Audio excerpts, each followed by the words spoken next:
This is the broadcast from City Hall, the home of the Greater London Authority. Please stand by.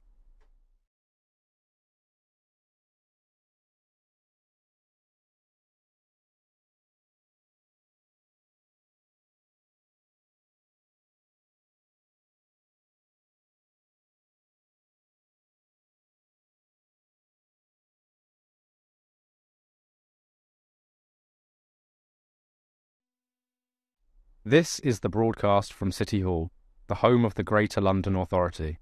Please stand by.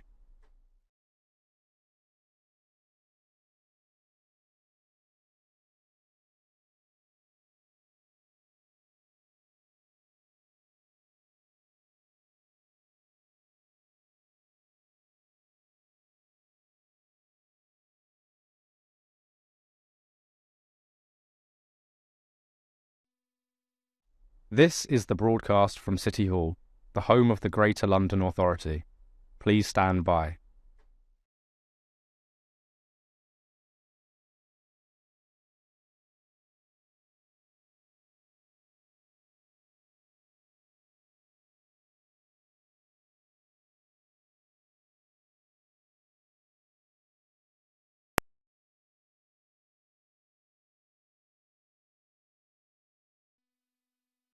This is the broadcast from City Hall, the home of the Greater London Authority. Please stand by.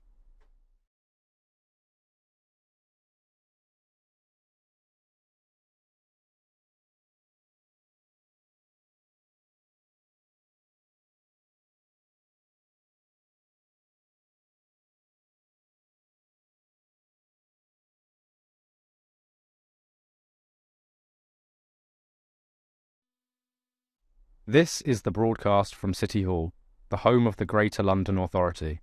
Please stand by.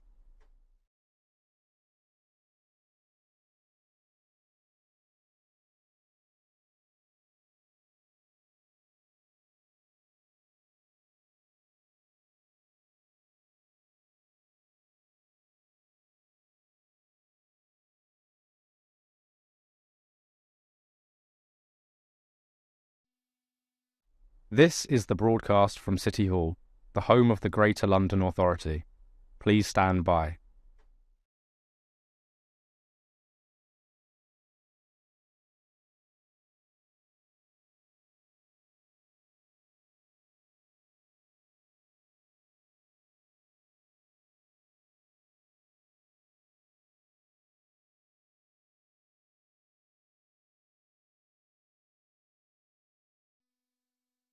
This is the broadcast from City Hall, the home of the Greater London Authority.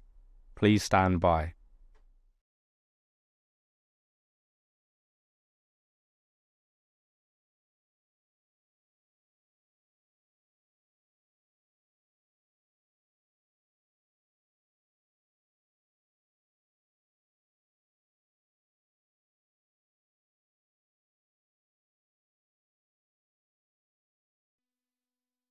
This is the broadcast from City Hall, the home of the Greater London Authority. Please stand by.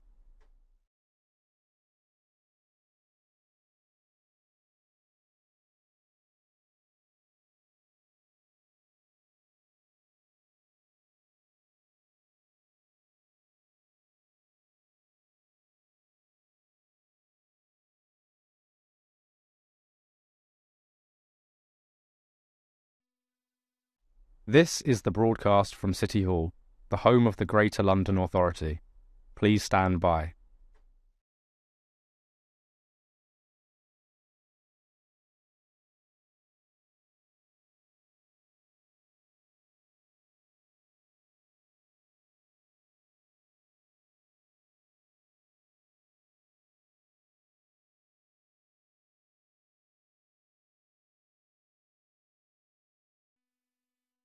This is the broadcast from City Hall, the home of the Greater London Authority. Please stand by.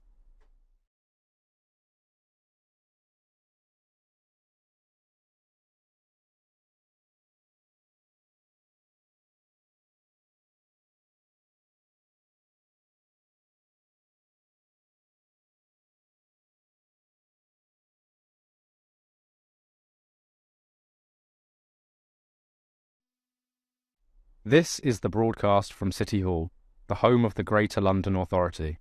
Please stand by.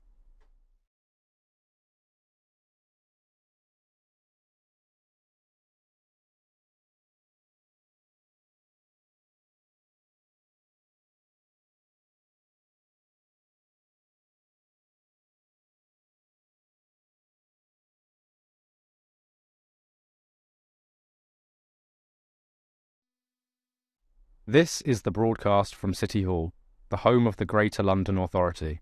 Please stand by.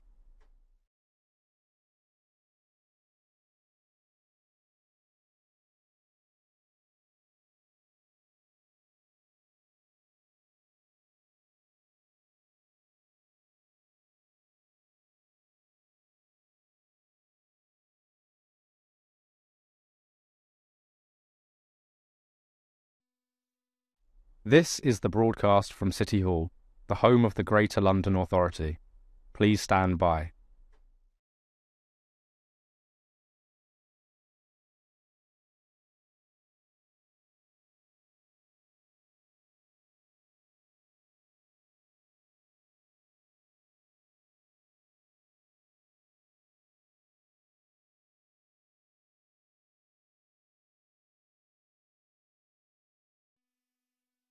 This is the broadcast from City Hall, the home of the Greater London Authority. Please stand by.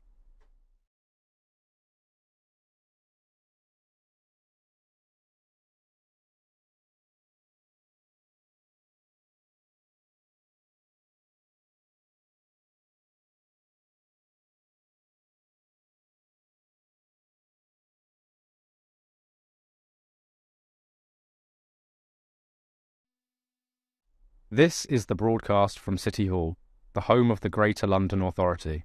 Please stand by.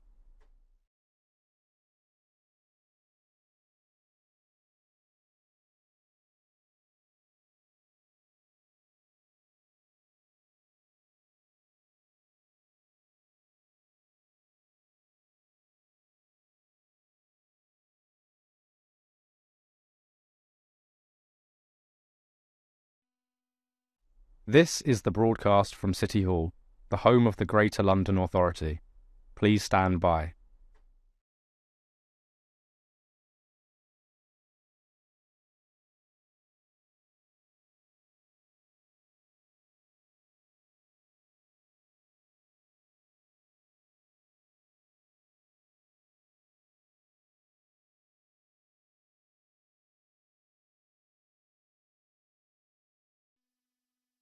This is the broadcast from City Hall, the home of the Greater London Authority.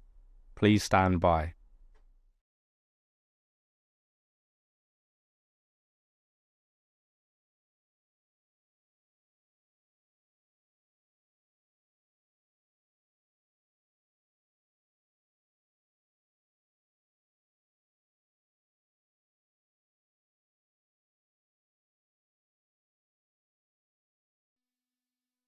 This is the broadcast from City Hall, the home of the Greater London Authority.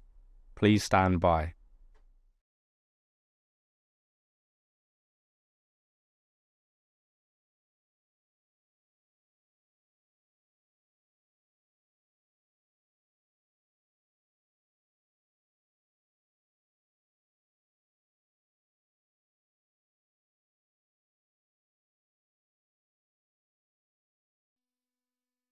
This is the broadcast from City Hall, the home of the Greater London Authority. Please stand by.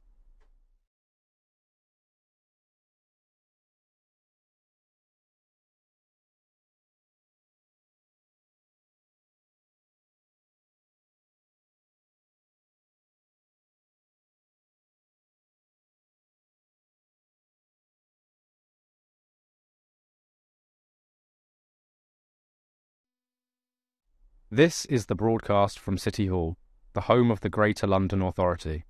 Please stand by.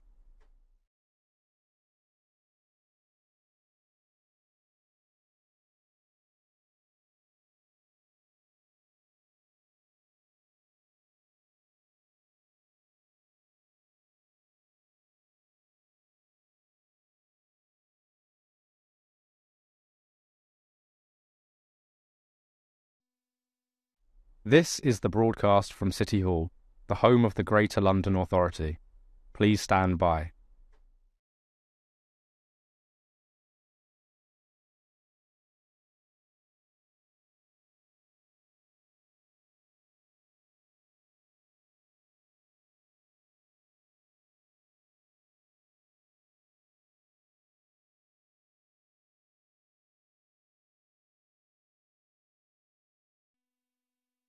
This is the broadcast from City Hall, the home of the Greater London Authority. Please stand by.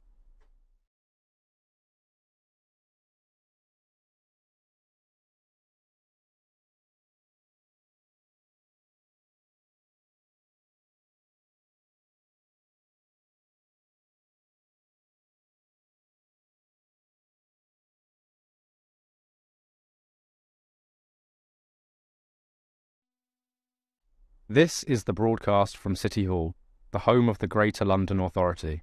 Please stand by.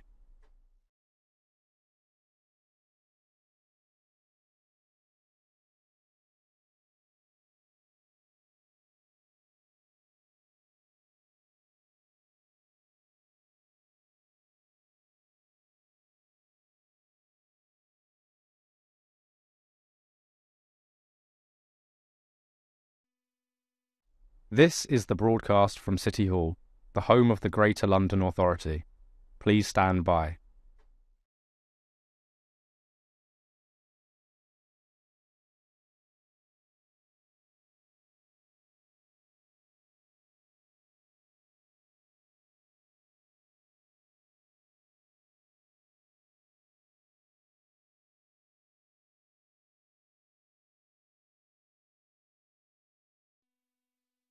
This is the broadcast from City Hall, the home of the Greater London Authority. Please stand by.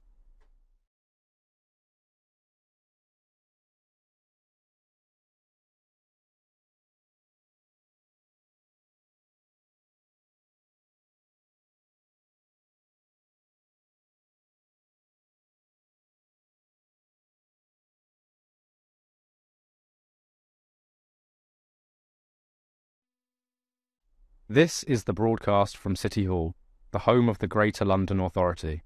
Please stand by.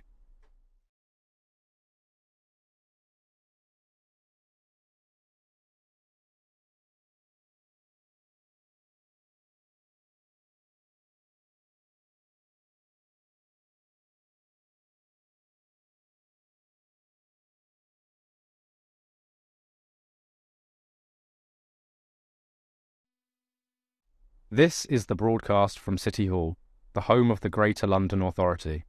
Please stand by.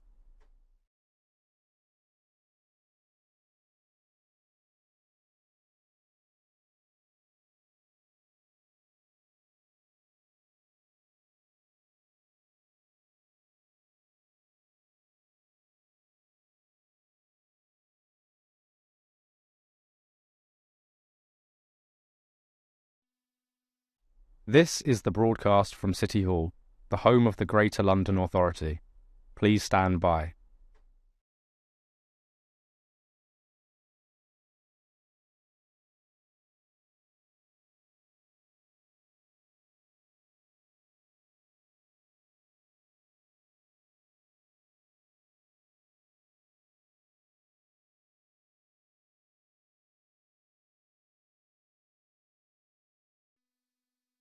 This is the broadcast from City Hall, the home of the Greater London Authority. Please stand by.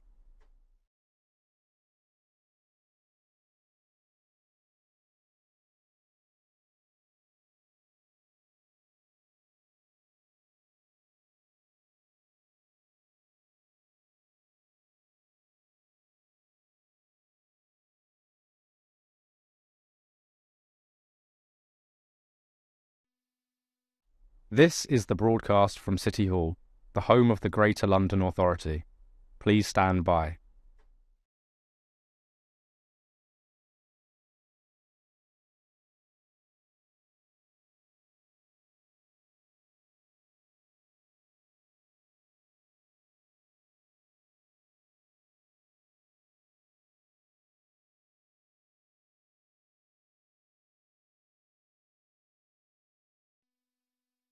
This is the broadcast from City Hall, the home of the Greater London Authority.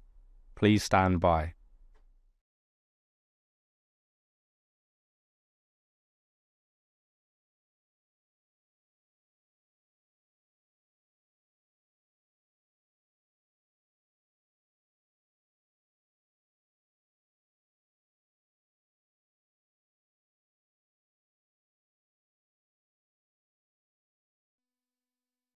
This is the broadcast from City Hall, the home of the Greater London Authority. Please stand by.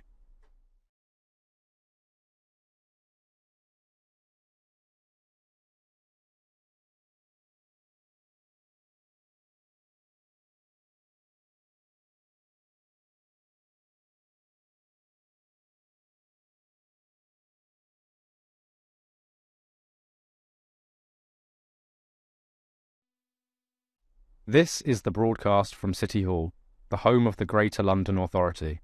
Please stand by.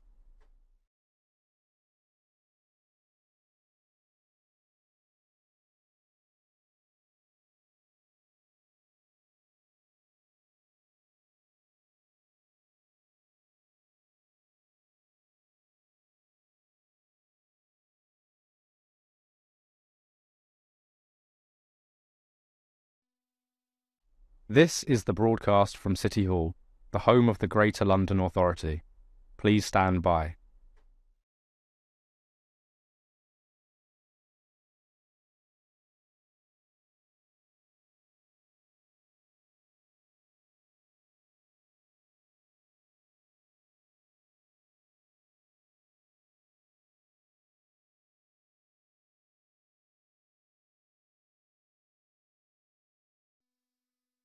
This is the broadcast from City Hall, the home of the Greater London Authority.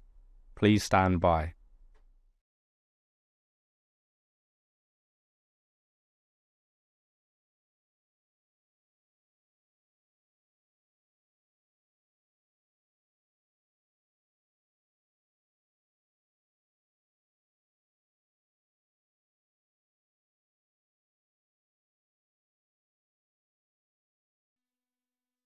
This is the broadcast from City Hall, the home of the Greater London Authority. Please stand by.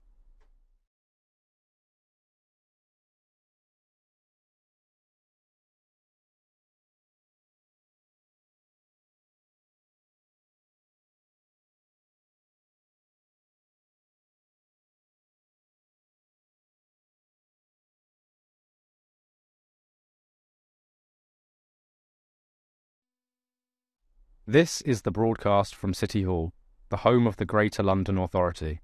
Please stand by.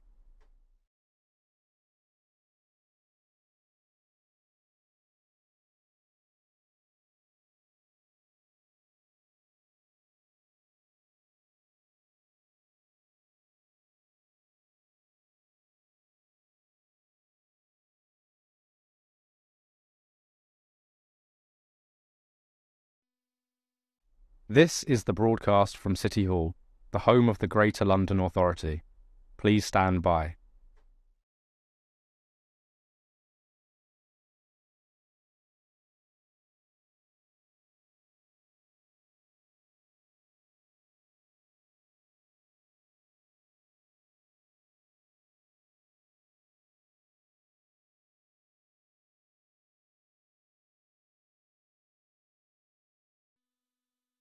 This is the broadcast from City Hall, the home of the Greater London Authority. Please stand by.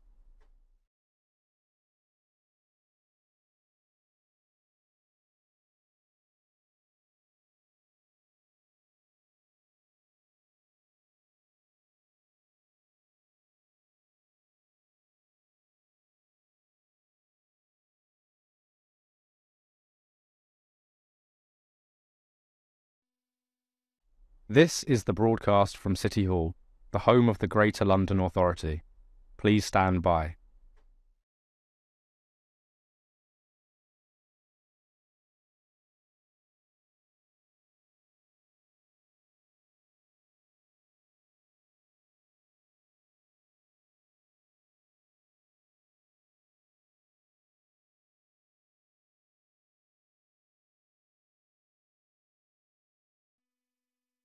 This is the broadcast from City Hall, the home of the Greater London Authority. Please stand by.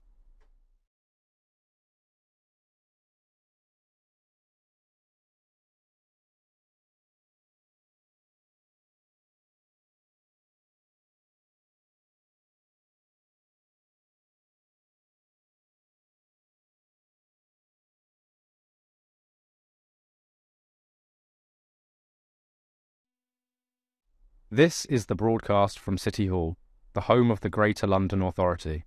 Please stand by.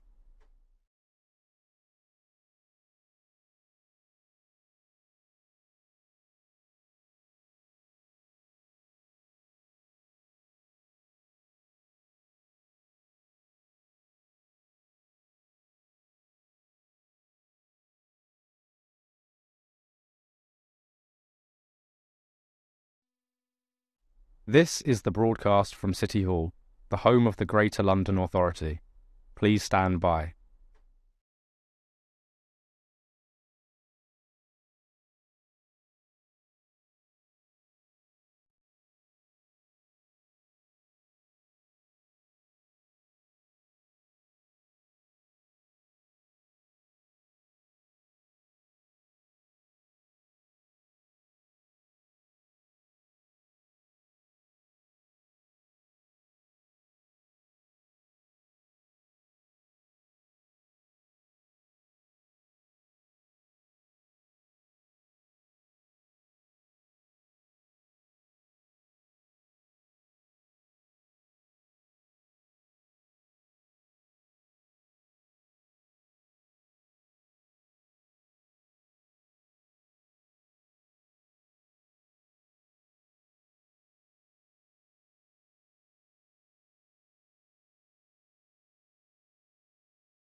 Can I welcome everyone to the Police and Crime Committee. This morning we'll be holding our monthly question and answer session with the Mayor's Office for Policing and Crime and the Metropolitan Police Service.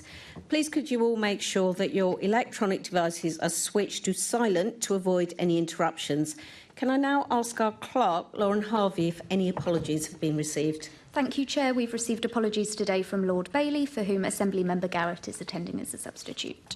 Thank you. Can I ask the committee to note the recommendations set out at item 2 and ask if members have any other interest to declare?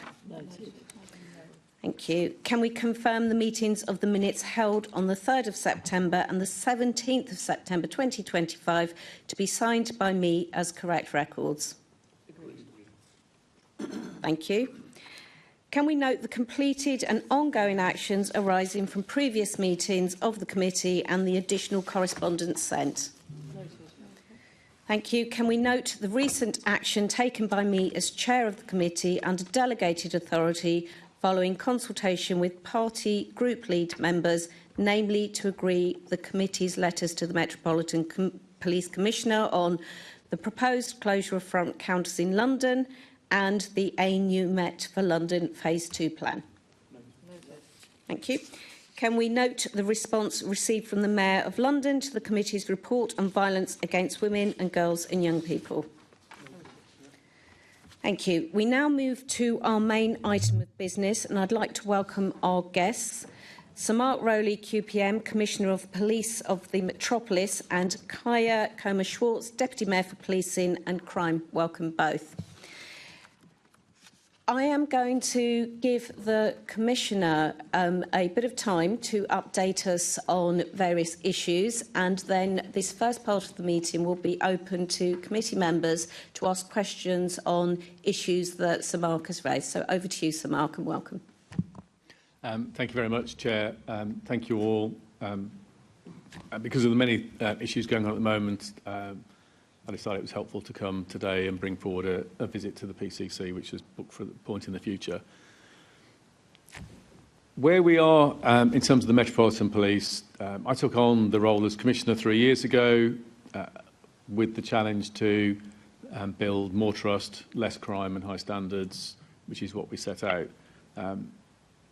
We're going through a radical series of reforms and changes and improvements in the Metropolitan Police, and we're making really good progress, but there is always a lot more to do, and the challenges on today's agenda will illustrate some of those challenges. But I'll use this introduction first of all just to sort of summarise some of the wider progress and context that we've made. So in doing that, we've had to attend heavily to the foundations of the organisation, which were damaged, so basic issues such as standards in buildings, equipment for officers, technology for officers, the lack of training, the lack of annual reviews of people. There's a whole load of basics under a good organisation, our ability to prioritise the performance management culture, which we've made changes to. Secondly, starting to make big strides on standards and culture. Depressingly, the sort of biggest clear out in the Met's history. We're a large part of the way through, but there's more to do. At the same time as supporting all the good people in the organisation to build a healthier culture where everyone can thrive and everyone feels included. And thirdly, tipping our policing towards what we've called precise community crime fighting. So tipping more of our police resources towards the local, where they can connect better to communities and fight the crimes that matter most of all, particularly through our investments in neighbourhood policing, but also through the work we put into violence against women and girls. And just to illustrate those, we have over this period put in, we've increased the resources in neighbourhood policing by around 1,000 police officers and PCSOs. It was 300 officers and 300 PCSOs before this year, and then as a consequence of the government's neighbourhood policing grant and other changes, that's another 400. So by the end of this year, be 1,000 more, taking us to about 4,300 police officers and PCSOs in neighbourhoods from the PCs and PCSOs in the wards that you come across as local members, all the way through to the superintendents running those teams and coordinating that activity. And that's delivering great results, which I'll come to in a minute. Secondly, we put an extra best part of 600 officers and staff into public protection, where our violence against women and girls performance was poor, and we saw that, and Louise Casey commented very colourfully on that. That's grown our public protection, violence against women and girls resources by about a quarter, and yet they've more than doubled the outcomes for victims, so charging more than twice as many victims of rape, domestic violence, sexual abuse, stalking, etc. So we've been tipping towards the local and focusing on that. When I sat in in various interviews with the Mayor of the day, who's still the current Mayor, the Home Secretary of the day, which has changed several times since then, when I sat in various interviews in spring 2022, talked about what we were going to do if I was Commissioner in terms of more trust, less crime, high standards, I wasn't anticipating that I'd also have to do it with a rapidly shrinking Met. So we're having to focus on being a smaller organisation that therefore has to be ever more sharply focused and more productive to deal with that effect. By the end of this year, we'll have shrunk by 3,300 officers and staff, 1,600 in the last 2 years, 1,700 more this year. That's difficult in an organisation of 40,000, and that's led to some very difficult choices. But I'm so proud of our people, the vast majority of people who are coming to work and doing extraordinary things, and the focus and organisation that we're bringing as leaders, and their determination and courage and compassion are delivering outstanding results in that context. So, so first of all on crime, homicide is heading towards record levels. There was a journalist wrote a piece yesterday about it being the lowest it's ever been. And we'll be celebrating that at the end of the year if that rate continues. That's built on to driving down drugs-related violence, firearms-related violence, vulgar-related murders, and continue to solve best part of sort of well over 90% of murders. London's murder rate is lower than every state in America. It's lower than New York. It's lower than Toronto. It's lower than Paris. It's lower than Brussels. It's lower than Berlin. London is a safe city, and on top of that, injury violence is going down and is lower than the other big cities in the UK. Knife crime's going down, and we've started to make progress now on bringing down robbery, and you'll have seen that extraordinary operation we did publicised last week on the mobile international organised crime behind mobile phone theft, people exporting sort of 40,000 phones a year out of the country, and that organised crime group, of course, is standing on the kids on bikes and the organised pickpocketing gangs who have been stealing phones. So we're starting to break into that from top and bottom. Secondly, violence against women and girls. So we've not only sustained good performance on violence, but we've accelerated it. Second, violence against women and girls, one of the big areas for improvement. We were, in most measures, in the worst quarter in the country in terms of our outcome rates for victims. We're now, in many measures, in the top quarter, so we've more than doubled the outcome rates. So 25% more staff in there, but doubling the outcome rates because more focus, better training, and the outstanding and compassionate work of them working with CPS colleagues. Clearly there's more to do, but I'm proud of the ground they've covered in that. Thirdly, the day-to-day experience of Londoners and neighbourhood crime and volume. So I've already mentioned sort of robbery starting to turn the corner. Burglary continues to fall. Vehicle crime continues to fall. Our neighbourhood teams, all those extra resources in ward teams, in neighbourhoods, are having a big difference. As we've started our 32 road shows for New Met London 2, and I've done 3 already, and I'll be doing about half of those 32 events between now and Christmas, just like I did summer 2 years ago.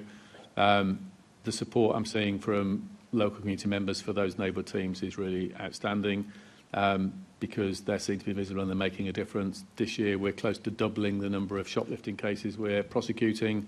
We're starting to break into that. There's a major organised shoplifting operation across London which we're going to be publicising later today.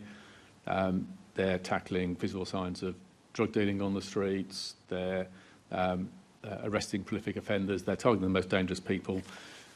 And all of this together means we're arresting 1,000 more people a month than we were a year ago. 1,000 more people a month. That's over 10% increase in those we're arresting.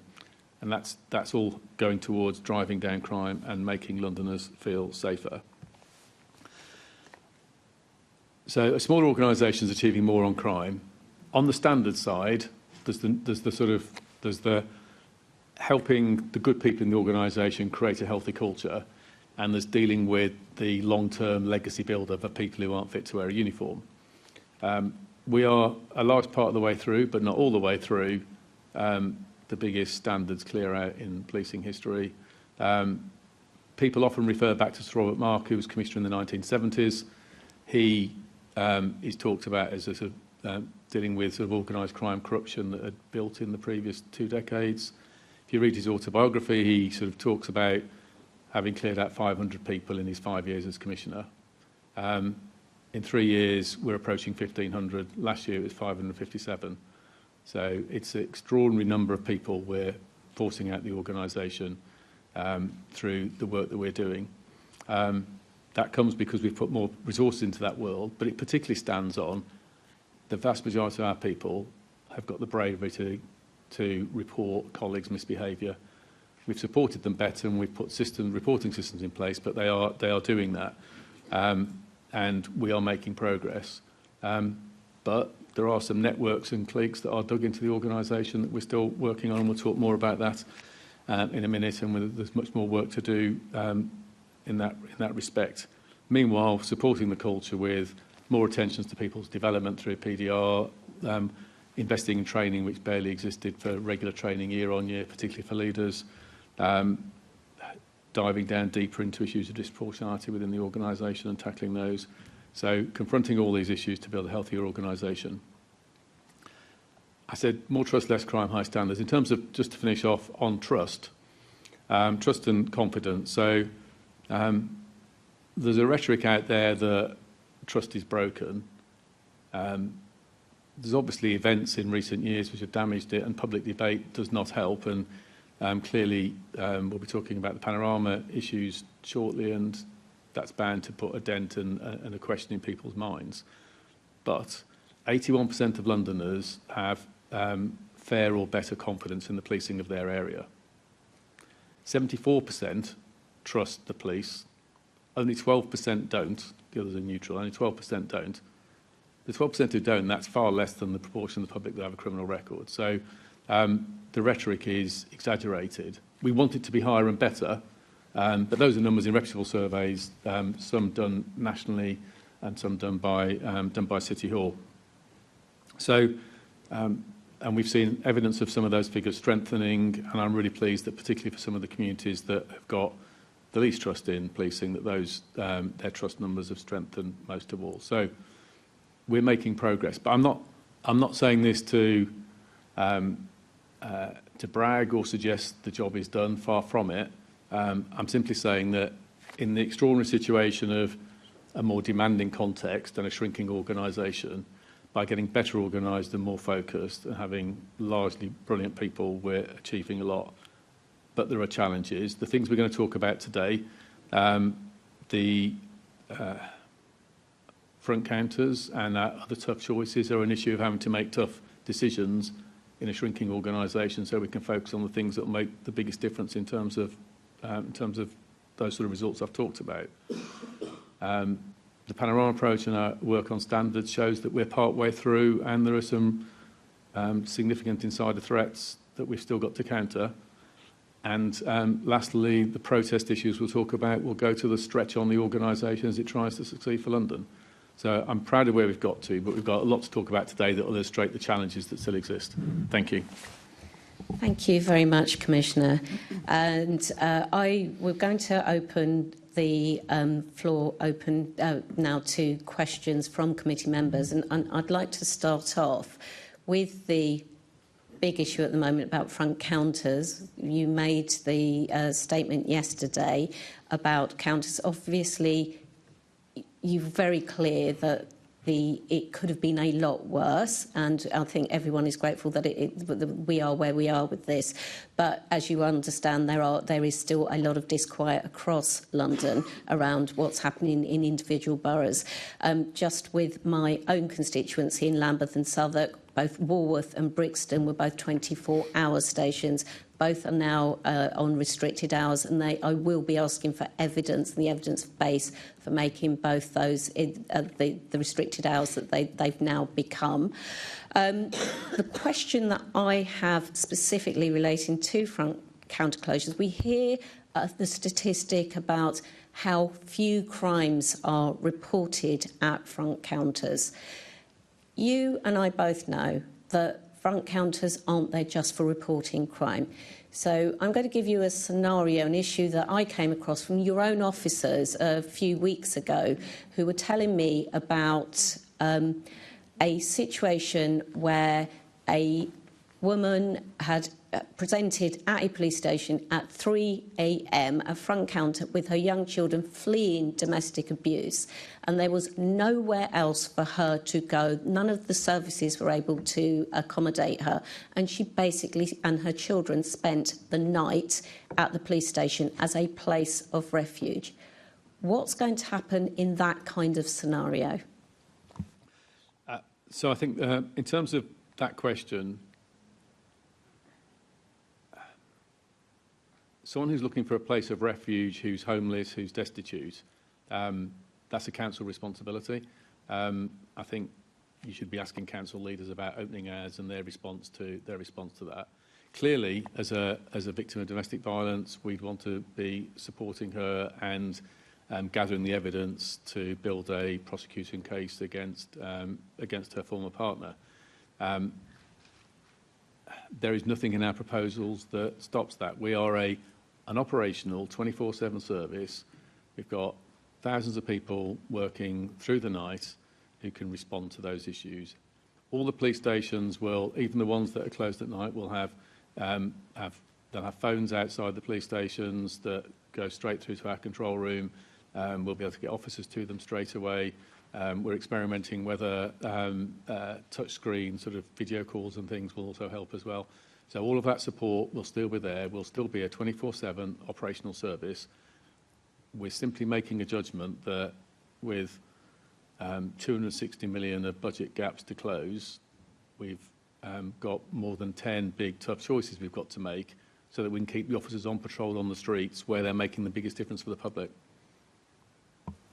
Thank you. Commissioner, I wonder if you could bring your microphone just a little bit closer to you, please. Thank you. Sorry, there you go. Thank you. Assembly Member Duval. Thank you very much. And thank you, Commissioner, for the way that I think in your earlier update about how you described the men and women of the Metropolitan Police Service, both warranted and non-warranted police officers, driving down crime. So well done for that. But let's return to one of the issues that I think is becoming an obstacle to tackling crime in our communities, and that's your budget. So, on the budget, despite the government giving more money to the budget, we're still facing these cuts, as you described it, a shrinking organisation.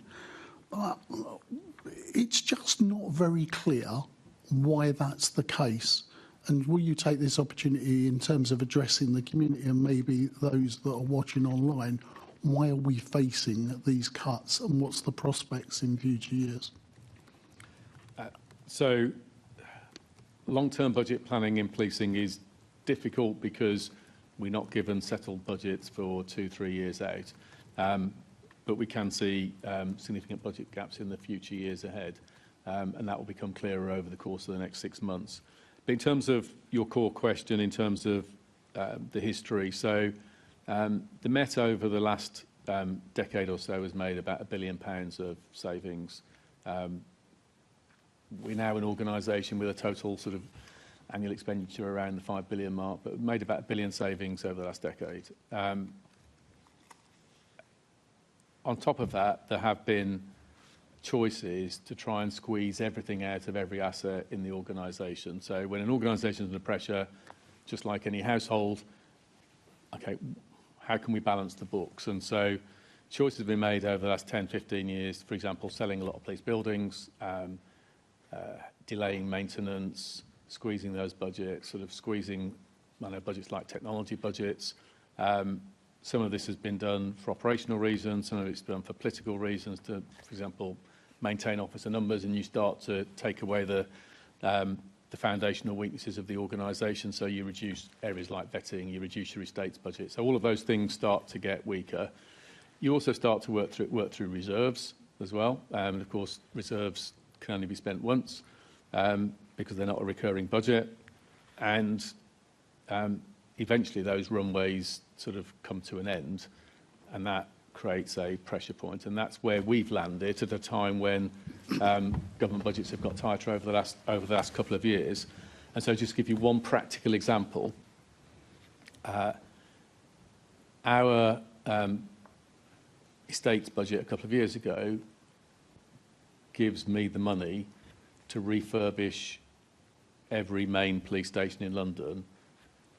I'd give serious refurbishment, which a property expert would say maybe every 20, 25 years a working building needs a major refurbishment. We can afford to do it every 120 years, which is clearly nonsensical, particularly given half the buildings aren't really fit for modern working standards already. And so one of the things that creates the budget gap, as a make weight, I've had to put 45 million more into some property fixes this year to keep the estate going. It's not radical reform, it's not gold-plated taps, it's keeping the estate going. And so it's issues like that where you've run out of runway which are creating this pressure. So it's government squeezing finances, long-term pressures, those two things come together, and we're having to make these difficult choices. So we started budget planning last year. We talked about 450 million of budget pressures, which on a 5 billion budget is enormous. Our assumptions were exceeded by the Home Office and the Mayor putting more money in than anticipated. And our budget gap, as we got through sort of Christmas and into the new year, became 260 million. It's still a sizable chunk for an organisation outside our size. So a combination of some financial leverage, borrowing a bit more, a few issues like that, where our borrowing is getting close to maximum amounts. Secondly, some efficiency savings that don't affect our headcount, where we're squeezing certain lines, squeezing our change budget as well. But then thirdly, about 95 million, we had to come down to tough choices. And so we have a whole list of tough choices. So whilst the conversation, because of the sort of, is focusing on front counters, we've made cuts in intelligence, we've made cuts in roads policing, in forensics, in firearms, in the resources we have doing historic crime work, in our mounted branch, in our dog section, in closing rural parks, and some of our youth provision. So we've spread that across those areas which we think, based on our operational experience, are the areas best to bear that load so that we can keep delivering the sort of successes that I spoke about at the start. And are you confident in that you'll achieve those savings? Because if you don't, it presumably adds on to the following years. Are you confident you achieve those savings? And these pressures, these budget pressures, because they sound like structural problems as well within the budget, will continue. So so what's the prospect of the future then? So I'm deeply worried about the future. So you've all been frustrated, potentially cross with us for the time it's taken to get the estate strategy published, which we're now working with MOPAC, and it'll be out in the next month or two. The delays on that, frankly, have been trying to square the circle on the budget, on the scale of the budget challenges, because having an estate fit for London is keeping the sort of something approximate to the footprint we've got at the moment, but having the building serviceable and usable. Reaching further out into neighbourhoods, we've got maybe 100 of the sort of 700 wards where we don't have a base close enough to the neighbourhood for the neighbourhood patrol team. We've got big pressures such as the moving across to an electric fleet. Regardless of government and political targets, national or local, on green agenda, green issues, the industry is moving across. So we won't be able to, in a few years' time, we won't be able to replace our fleet with non-green vehicles. Therefore, the whole charging infrastructure you can imagine for a 24/7 police service is a massive investment. So you start to add these things together, it's a capital bill way, way, way beyond anything that we're close to. So that's been one of the challenges. So there's a big structural thing that it's like if you've got a house and you know the foundations are flaky and you know the roof is flaky and you've put it off as long as possible, and now you've got to the corner where actually you've got to fix these issues, and that's a big drain on us. And so we're going to have an estate strategy where we're struggling to fund the absolute minimum of keeping the lights on. Okay, Chair, just one very quick question, but you may not be able to answer this. You might not be fully cited. You've answered questions before to this committee and in other forums. And it's to do with child grooming and sexual exploitation. On Sunday, on the politics programme, there was an interview, an exchange between people in the third sector, support sector, community-led sector in terms of working with young people, a panel of guests. It varied between the new task force that I believe the Metropolitan Police Service has set up to look at historic issues arising out of the national inquiry of child grooming. There were some issues around the data issues and the collections, and I'm not quite clear where the policing were on those data issues, because there was confusions amongst people saying that one way the police were going to collect the data and another way they weren't going to collect the data. It's also, is this, in terms of setting up the task force, are you clear about the previous statements that you've made to this committee and to other forums around the level of that child grooming that we may see in other parts of the country and other towns outside London? So maybe two issues: the threat and the task force issue. The threat issue. So in terms of exploitation of children in London, we have sort of very significant numbers of missing children every day in London. Many of them are vulnerable to exploitation, criminal or sexual. What I mean by criminal exploitation is perhaps being sort of drawn into gangs, running drugs and that sort of activity, and sexual exploitation speaks for itself. And so we follow through with those cases. We try and debrief the children when they're found, work with local authority and other partners in terms of those cases. We have a steady flow of so criminal exploitation we see a lot more of in London. Our county lines work. We've done thousands of cases of closing down lines. The standard MO is there's a man of violence behind the line, maybe with a couple of like-minded individuals, and then there might be some teenagers who are being sort of groomed who are running the drugs, and so it's a combination of charging these and referring these into support bodies because they've been criminally exploited, and trying to get them out of the criminal world before they become too dug into it and become the men of violence themselves. Sexual exploitation we see less of, but we do see it. In terms of multiple offender, so sort of, I hesitate to use the word gang, but using multiple offender cases, we have a steady flow of those. We've got several live current investigations. What we see at the moment is there's a focus on some towns and a focus on sort of Pakistani heritage groups being involved with it. What we see in London with our current caseload is gangs of different heritages that are more varied and more reflective of the variety of heritage we see across London. So we don't see it being as one-dimensional as is presented for some other locations in the country, but is a threat we're dealing with. In terms of the historic cases, so stage one of the national piece of work is to look back at a certain time period. I can't pull to the centre of my mind. It might be a decade, it might be a bit more than that, and look for all cases that are potentially in scope to review, so allegations of group-based offending.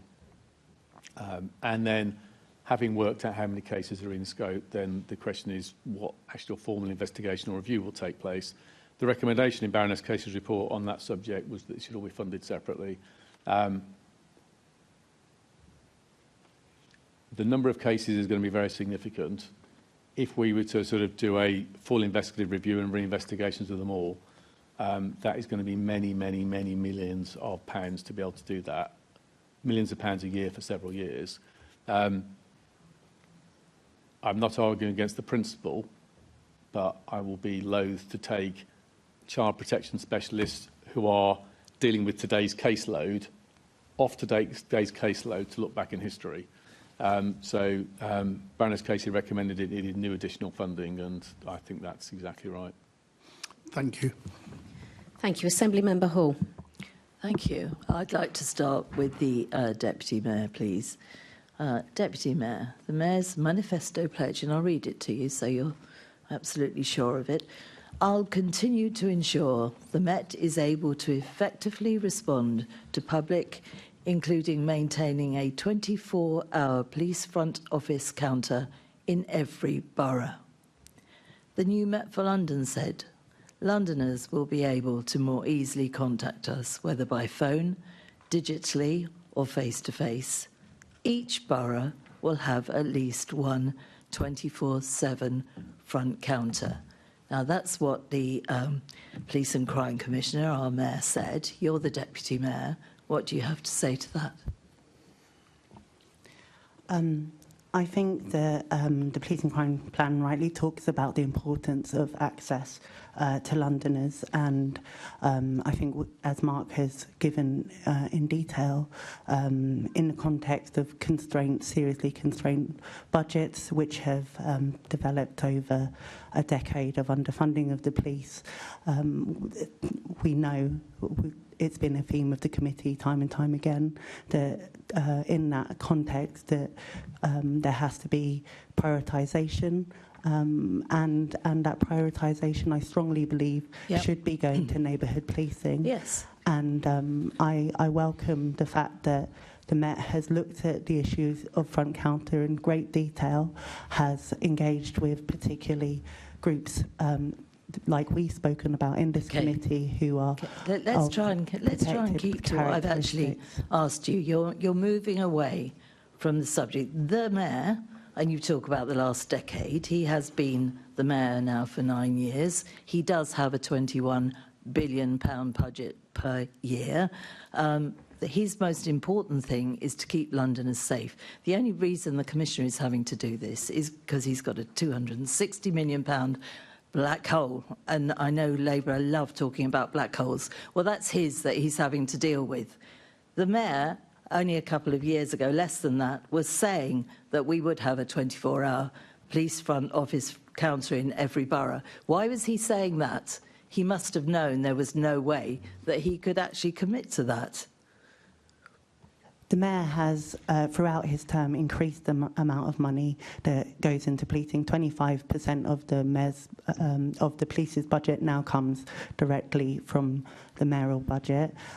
We recognise that after decades of austerity and underfunding from previous governments, that the government itself came into a budget that was a lot worse than they initially thought, the Mayor has which been has meant here that the funding... for 9 years. 9 years he's been in charge. He spends money frivolously on everything else. You could actually say to him, as the Deputy Mayor for Policing and Crime, we need more money in the police. You only have to listen to the Commissioner saying that we're losing officers in intelligence, in forensics, in firearms, in the Royal Parks. Schools officers are going. We are losing all of those. The Commissioner is saying that it's a reduced size business, if you like. We can't afford to have a reduced size police service. We have got increasing numbers all the time. And I hate, and I will say it to the Commissioner, I was at a Safer Neighbourhood team meeting last night, and the residents there were all saying people just don't report crime anymore. And it's going to be even more difficult for them because of the front counters. So have you actually asked the Mayor to put more of his money, part of his £21 billion budget. Have you asked him to put yet more money into the police service? Every year, the Mayor prioritises the police within his budget. That's why the funding has increased to the police's budget of 25 to counter some of the previous government's cuts. Equally, the Mayor has lobbied alongside myself very hard to the Home Office to do all that they can to increase the funding to government, and will continue to do that. That's why we saw record investment in police funding last year. That's why, on top of the money we originally got, we got an additional 32 million, which we strongly directed not only into neighbourhood policing but into public protection and a continued reformation on standards and culture. Yes, don't let's forget that some of the additional money was to pay for the increase in national insurance contributions that the Labour government put in. So are you quite comfortable then that within less than 2 years that the Mayor promises 24-hour police front office counters in every borough? Are you quite relaxed then that this has been gone back on? Because it's not long ago he promised this. You're quite relaxed, are you, that he makes promises that he clearly knew he couldn't keep? The Mayor has prioritised neighbourhood policing. That's why when the additional money came in, he made sure that additional 935 frontline officers were ring-fenced from the savings. He prioritises making sure that Londoners have the neighbourhood policing that they have long cried for, and that is increasing access to policing. The issue of front counters is definitely a difficult one, but it's a difficult one made in constrained finances. I welcome the conversations that we have had here, the conversations that have directly happened between the police and stakeholders, especially those with protected characteristics, has led to an increase on the ability to have access to front counters across London. It's not ideal. It's a tough choice. We're trying to balance a difficult budget. 3,300 officers we're losing. Do you reckon that won't make any difference at all? I think, obviously, the less officers mean difficult choices, but as you've heard directly from the Commissioner, it's about prioritisation and making sure that we have the most effective police force possible, and that police force is working on things that matter to Londoners. We've heard the really important statistics on homicide, burglary, public protection, phone theft and robbery. Yeah, it's going in the right direction, and that's why we're working so hard. And we're also hearing that we're losing further. intelligence officers, firearms officers, forensic officers, Royal Parks officers, school officers. We're listening to all of that. Well, you're obviously comfortable with the fact that the Mayor has made promises and he's not prepared to put his hand in his pocket to bail the police out, the Metropolitan Police out. Shame on him. Our Metropolitan Police are so important to all of us to keep us safe. I'll move on to the Commissioner now. Before I start on this, Commissioner, can I just say that I'm thrilled that the Whiskey 80, that's the case when that poor officer, had to go through 10 years before he was told that there was no case to answer. And I'm mortified that the Chris Carber firearms officer has got another year to wait before, hopefully, the situation goes in the same way. It's totally unacceptable. I don't know if you want to comment on that before I go on to the front counters. Thank you. I'd like to briefly comment on that. We can all empathise with a family who lost somebody in the police shooting, regardless of what his activities were. That's tragic for that family.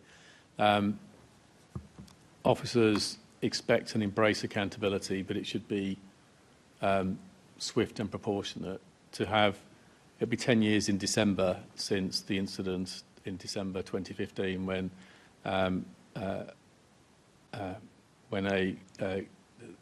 officers responding to intelligence regarding a planned breakout of a criminal gang trying to break a criminal out of custody on his way to a Crown Court.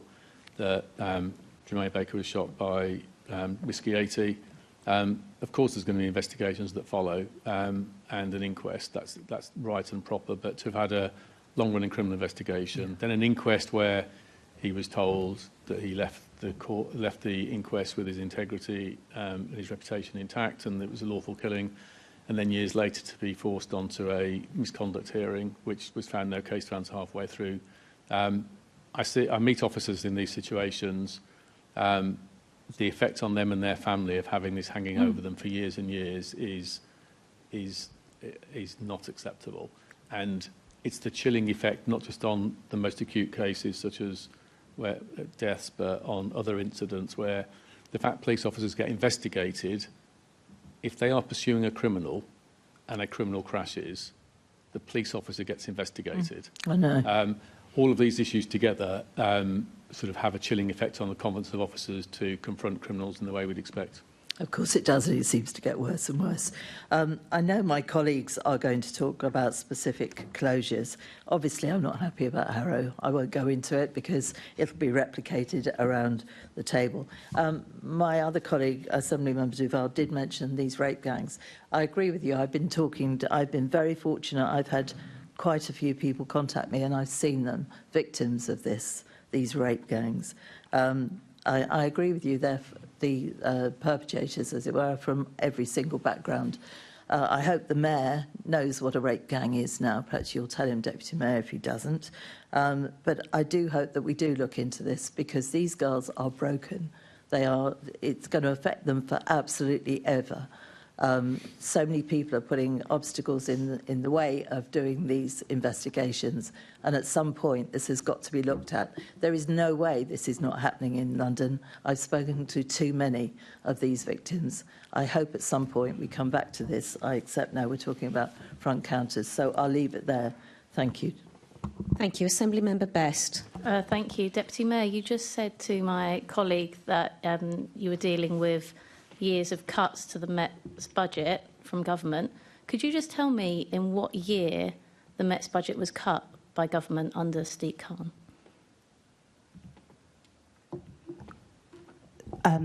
It's not necessarily about a reduction in budget. It's well, about that's what you just said, and I've pulled you up on this before. Okay, words are important. You can't say a cut in the Met's budget when there's been a 32% increase under the Met. No, you said a cut in the Met's budget. So unless you can point to a year, and I'll give you the answer, you can't. Unless you can point to a year in which the budget was cut to the Met by government, you cannot say that. I think the point is that if you underfund year on year in the face of increasing demand, the Commissioner has outlined the difficult decisions that has had to happen year on year throughout that period. So we're talking about an underfunding that the Commissioner has highlighted under government.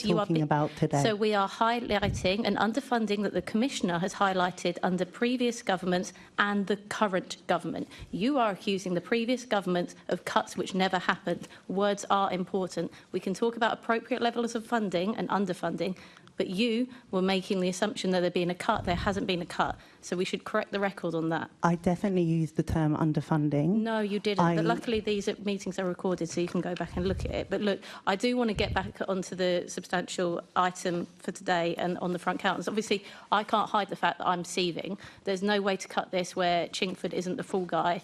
And I don't know, I mean, out of the 5 boroughs, everyone is feeling hard done by, right? But I seriously can't find a way to cut this under your data-led exercise, which doesn't show that this is an anomaly to be closing Chingford. So, Deputy Mayor, to come to you first, you've already told us, we've already established, you have no idea how many people use police stations. You've no idea who uses police stations. You have no idea why they use police stations.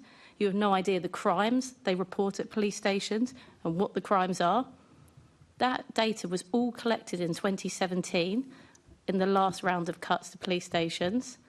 Why did you not demand that you were given that data to help make these decisions and advocate for the right stations staying open this time? I clarified at the last committee that you were told directly by AC Twist that the Met doesn't collect data on wider footfall. It collects data on reporting. We have definitely asked questions in relation to having updated data, especially on crime type, especially on finance, especially on IQI data. We didn't want to go into decisions in 2025 based on 2017 data. That's why we asked for more information, and that based on our asking for that information, based on the engagement that's been done, based on follow-up questions that I've asked from the Met on the latest proposals. We are doing all we can to scrutinise these decisions that are having to be made in challenging financial times. I don't think you understood the question. I asked why that data was collected for a specific purpose, because stations, they were looking at front counter closures, right? That scenario has repeated itself and that data has not been collated. I'm asking why you didn't ask for that data. You're telling me you've gone away and had those conversations, but I don't think that you have, because I don't think you can answer any of those questions for me still, can you? You can't tell me how many people use stations. You can't tell me why they use stations. You can't tell me the types of crimes that are being reported, and you can't tell me the types of people that were relying on that service.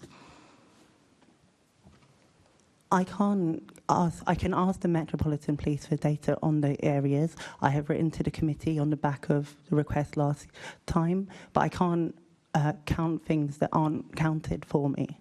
I can only ask, this is an operational decision, this is decisions made on the data that the Commissioner has in front of him on the rationale from the original proposal that we talked about in the previous months to this. I know through the pushing from our own teams and other factors that more data has become available, and on the latest proposal, I've gone back and asked more questions. I think it's important that the decisions, whilst in this really difficult, constrained context, have to be made to make a balanced budget, that they are the best decisions possible. And you're missing the point that in 2017, these were data-driven decisions, and in 2025, they are not data-driven decisions. So I'll come back to the point you've made just then as well, to distance yourself and the Mayor from this. Why on earth was the Mayor making a manifesto pledge to keep a station open 24/7 if it had nothing to do with him? As I've said previously, the Mayor's number one priority is keeping Londoners safe. And that's why he prioritises neighbourhood policing and access. That's why he's invested in Met Engage. No, Deputy Mayor, we don't have time for you to answer the questions you want to answer. If the Mayor has no control over the decision to close front counters, why would he promise to keep them open? The Mayor has, that's why through the prioritisation of the £32 million has worked alongside the Met to give 2.2 million additional money to make sure that access is still available. However, in the context, as previously said, of getting a worse settlement from the Home Office because of the previous mismanagement of finances by previous government, we are in a situation where there is a gap in the budget of the Metropolitan Police, and in that context, these tough choices, which we've been talking about for a year, is being made. But I think it's right that in that context, the Mayor has prioritised neighbourhood policing and access. So the Mayor does have So the Mayor does have some priority. Then the Mayor can make this, have influence this decision, or he can't. The Mayor, in the allocation of his budget, which is the Metropolitan's overall budget, obviously makes sure that the things that matter to Londoners, this is the reason why MOPAC does all of the insight and research it does, is to understand the priorities of Londoners. The Londoners have said time and time again that neighbourhood policing. So I don't want to take up the committee's time, but I have got questions to get through, and it's just a simple question. Can the Mayor influence which stations are open or not? No, that's an operational decision. Okay, thank you. Right. Sorry, Assembly Member Best, you've asked a number of questions, and we've got a list of people to go through. Has had a long time. I need to answer my Assembly question to the Member Commissioner. Best, I'm moving on to Assembly Member Roberts. You've asked a number of questions now. Assembly Member Roberts. I actually haven't, compared to Assembly Member Deval. I've taken a lot less time. Assembly Member Roberts. Thank you, Chair. We've heard already that that there were financial decisions made and calamitous decisions made by the previous government. We know that the Liz Truss mini-budget was in 2022, and that wiped an enormous amount of money off the public purse. However, still in 2023, the new Met for London included the pledge to keep a 24/7 counter in each borough. In 2024, the Mayor of London repeated that pledge in his manifesto. So we have an operational pledge and we have a political pledge. We've heard quite a lot over the last couple of days about the fact that only 5% of crimes are reported in these front counters. So if they were really surplus to requirements, if nothing was happening in these particular front counters, why did both the Metropolitan Police and the Mayor think it was so important that they should be offered as a guarantee for Londoners going forward? So it was a lot. So from my perspective, it was a long-standing pledge. I felt at the time we had more important things to focus on, and I wasn't anticipating the scale of budget challenges that we've subsequently faced. One thing I wanted to be clear on is, whilst it's our budget pressures that have triggered this review and this set of tough choices, of which one is front counters. The evidence is pretty clear compared to other things that we do, that this, in terms of keeping Londoners safe. But the evidence must have been there before. Yes. So, but you make choices in an organisation, don't you, about what you're focusing your leadership effort on and what changes you're making. The evidence is pretty clear that it's not. They don't make the biggest contribution to keeping Londoners safe. And frankly, having been triggered by the budget pressures to look harder across the organisation at where we were going to take savings, if more money fell in, if a pile of extra money fell into our lap from the Chancellor, there are lots of other things that we'd be spending the money on before putting it back into front counters that have a bigger effect on London. We'd be putting it into fighting knife crime, sexual exploitation, neighbourhood policing. There's a whole load of other areas which I think we and probably many other people would see actually would have a higher priority. So, yeah, we've confronted something difficult, and I think this conversation illustrates why it's difficult to confront, because it generates a lot of debate. But the data is pretty clear that for a large investment of people, they're not doing a massive amount to keep London safe compared with the extra 1,000 officers we've got in neighbourhoods, patrolling neighbourhoods, fighting crime, compared with all the extra officers we've got in public protection, bringing more offenders to justice who pose a threat to women and girls. So that's why we've made the choice. But I think the budget pressures. I think one of the things we've heard loud and clear today, you say the data's clear. What we've heard today and repeatedly is that you don't have the data because you're not recording how many people are going into police front counters, why they're going into police front counters, what is the purpose of their visit, the number and the time. We're not getting that data, so the data isn't clear, I would suggest. So we haven't gone through a very expensive exercise of asking people in front counters to complete tick sheets as to what people come in for. We're using our existing data to look at issues like crime reporting, and you've seen that data. Okay. Deputy Mayor, I mean, I would ask the question that we found out in the budget papers of last year that there was a mooted reduction of hours. That was what we were told. You were told in November of last year that some front counters might close. Why didn't you commission a report asking for the data, which Assemblymember Best was just asking for, when you knew last year, so that you could make an evidence-based decision on this? Firstly, because at that precise time in the budgetary round, we didn't know what the final settlement. But you knew that closures were on the cards. Yeah. Yep. As I so said, why didn't you ask? We didn't know what the budgetary settlement would be at that stage. Okay. So it was important that we got to that stage and understood the full. Okay. So when you got the budgetary settlement, did you then immediately commission the data gathering exercise? No. No. Okay. Because why? Because the Metropolitan Police were working through all of the tough choices. They have a system which I'm sure Mark can cover for you around working through something they call the engine room to work out the feasibility of the proposals, and that's why when previous in June, July, when we got the more detailed information, it was at that stage that we, as MOPAC, started to engage in what data was needed to move the proposals forward. So can I just come in on, you can. On the back of that, please? Like any budget process, this is iterative. So we start off exploring budgets based on some assumptions autumn last year. As we get towards Christmas, we're getting more confident in the numbers. and that was the first time it was public that our tough choices list included, before Christmas, included changing front counter provision, and then as the budget gets set over the sort of February-March time, we narrow the list down to the final list of tough choice areas. And so that was the process we did, and there were several mentions publicly that this was on the cards.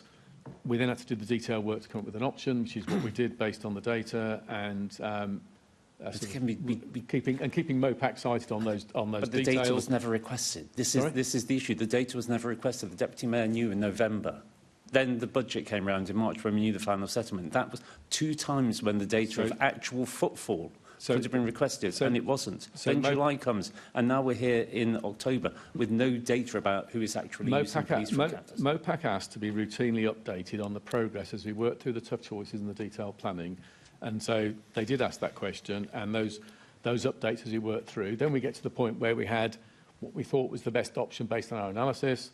And then we've done serious engagement recently across London, and our plan has changed because of what Londoners have told us. We're still saving the same amount of money. We're still saving the £7 million, but it's changed because Londoners have said it's more important to us to have counters open in more places than it is to have them open 24 hours. So we changed our proposition to the plan that is the final one that we signed off at our leadership board on Tuesday, which is to have more counters open, but fewer than 24/7. That's the change we've made because that's what London has said. Yeah. And the data that's gone alongside that has informed it and has been routinely briefed into MOPAC. But again, I mean, I will go back to this, and I will move on, Chair. Just let me do this. We were told in November of last year that there may be a reduction of hours. Behind the scenes, the Mayor and Deputy Mayor were briefed that that might include closures. We were never told that. We found that out in July. As a result of that leak, the Assembly had to have an emergency recall in order to have the matter discussed further. Now, we're finding out that when we were told there was not going to be any public consultation, now we're being told that there actually was public consultation to find out what Londoners think.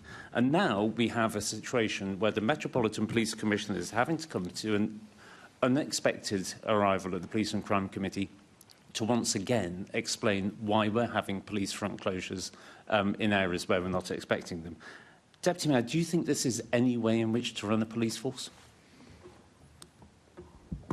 I mean, the Commissioner has outlined the process in terms of... The question would be, really, because we're short on time, do you think it's a way to run a police force? Do you think it's something which is going to encourage trust and confidence in Londoners if something as fundamental as this is handled in such a shambolic fashion? I was clear when the proposal was leaked in June that was not acceptable. I was clear that engagement should have happened previous to that to get that. I was unequivocal in the fact that that is not how it should happen. When this proposal came, I was once again very clear, this cannot come out in a leak. This must come through proper engagement. I was clear. And when did you see this proposal? Last week. Okay, so there's going to be proper consultation and engagement on this proposal. You've just said, I was clear there needs to be proper consultation and engagement on this proposal. Are you going to commit to proper consultation and engagement today?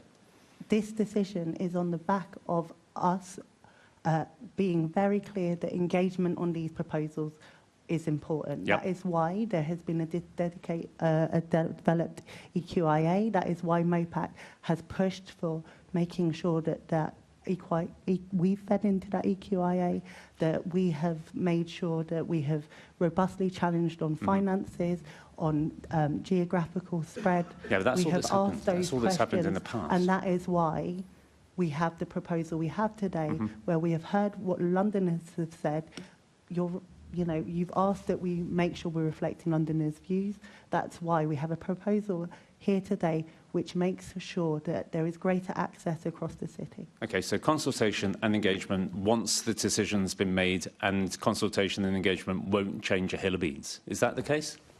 No, I'm saying there was an original proposal. Okay, so we are going to have consultation and engagement on these proposals. There was an original proposal. We pushed that there was engagement after that proposal because it was important, especially for those who might be affected due to their protected characteristics. That has now happened, and now we have a follow-up proposal that the Mayor, that the Commissioner has taken a decision on. And are you going to consult and engage on these proposals? These proposals are a result of us engaging with Londoners in tens of events. In tens of events, not tens of Londoners, engaging in tens of events, and the proposals have changed as a consequence of Londoners' feedback, which I think is a positive. The nature of the approach is a consequence in part. I apologise, Chair. I'm taking up an enormous amount of time. The nature of the approach is in consequence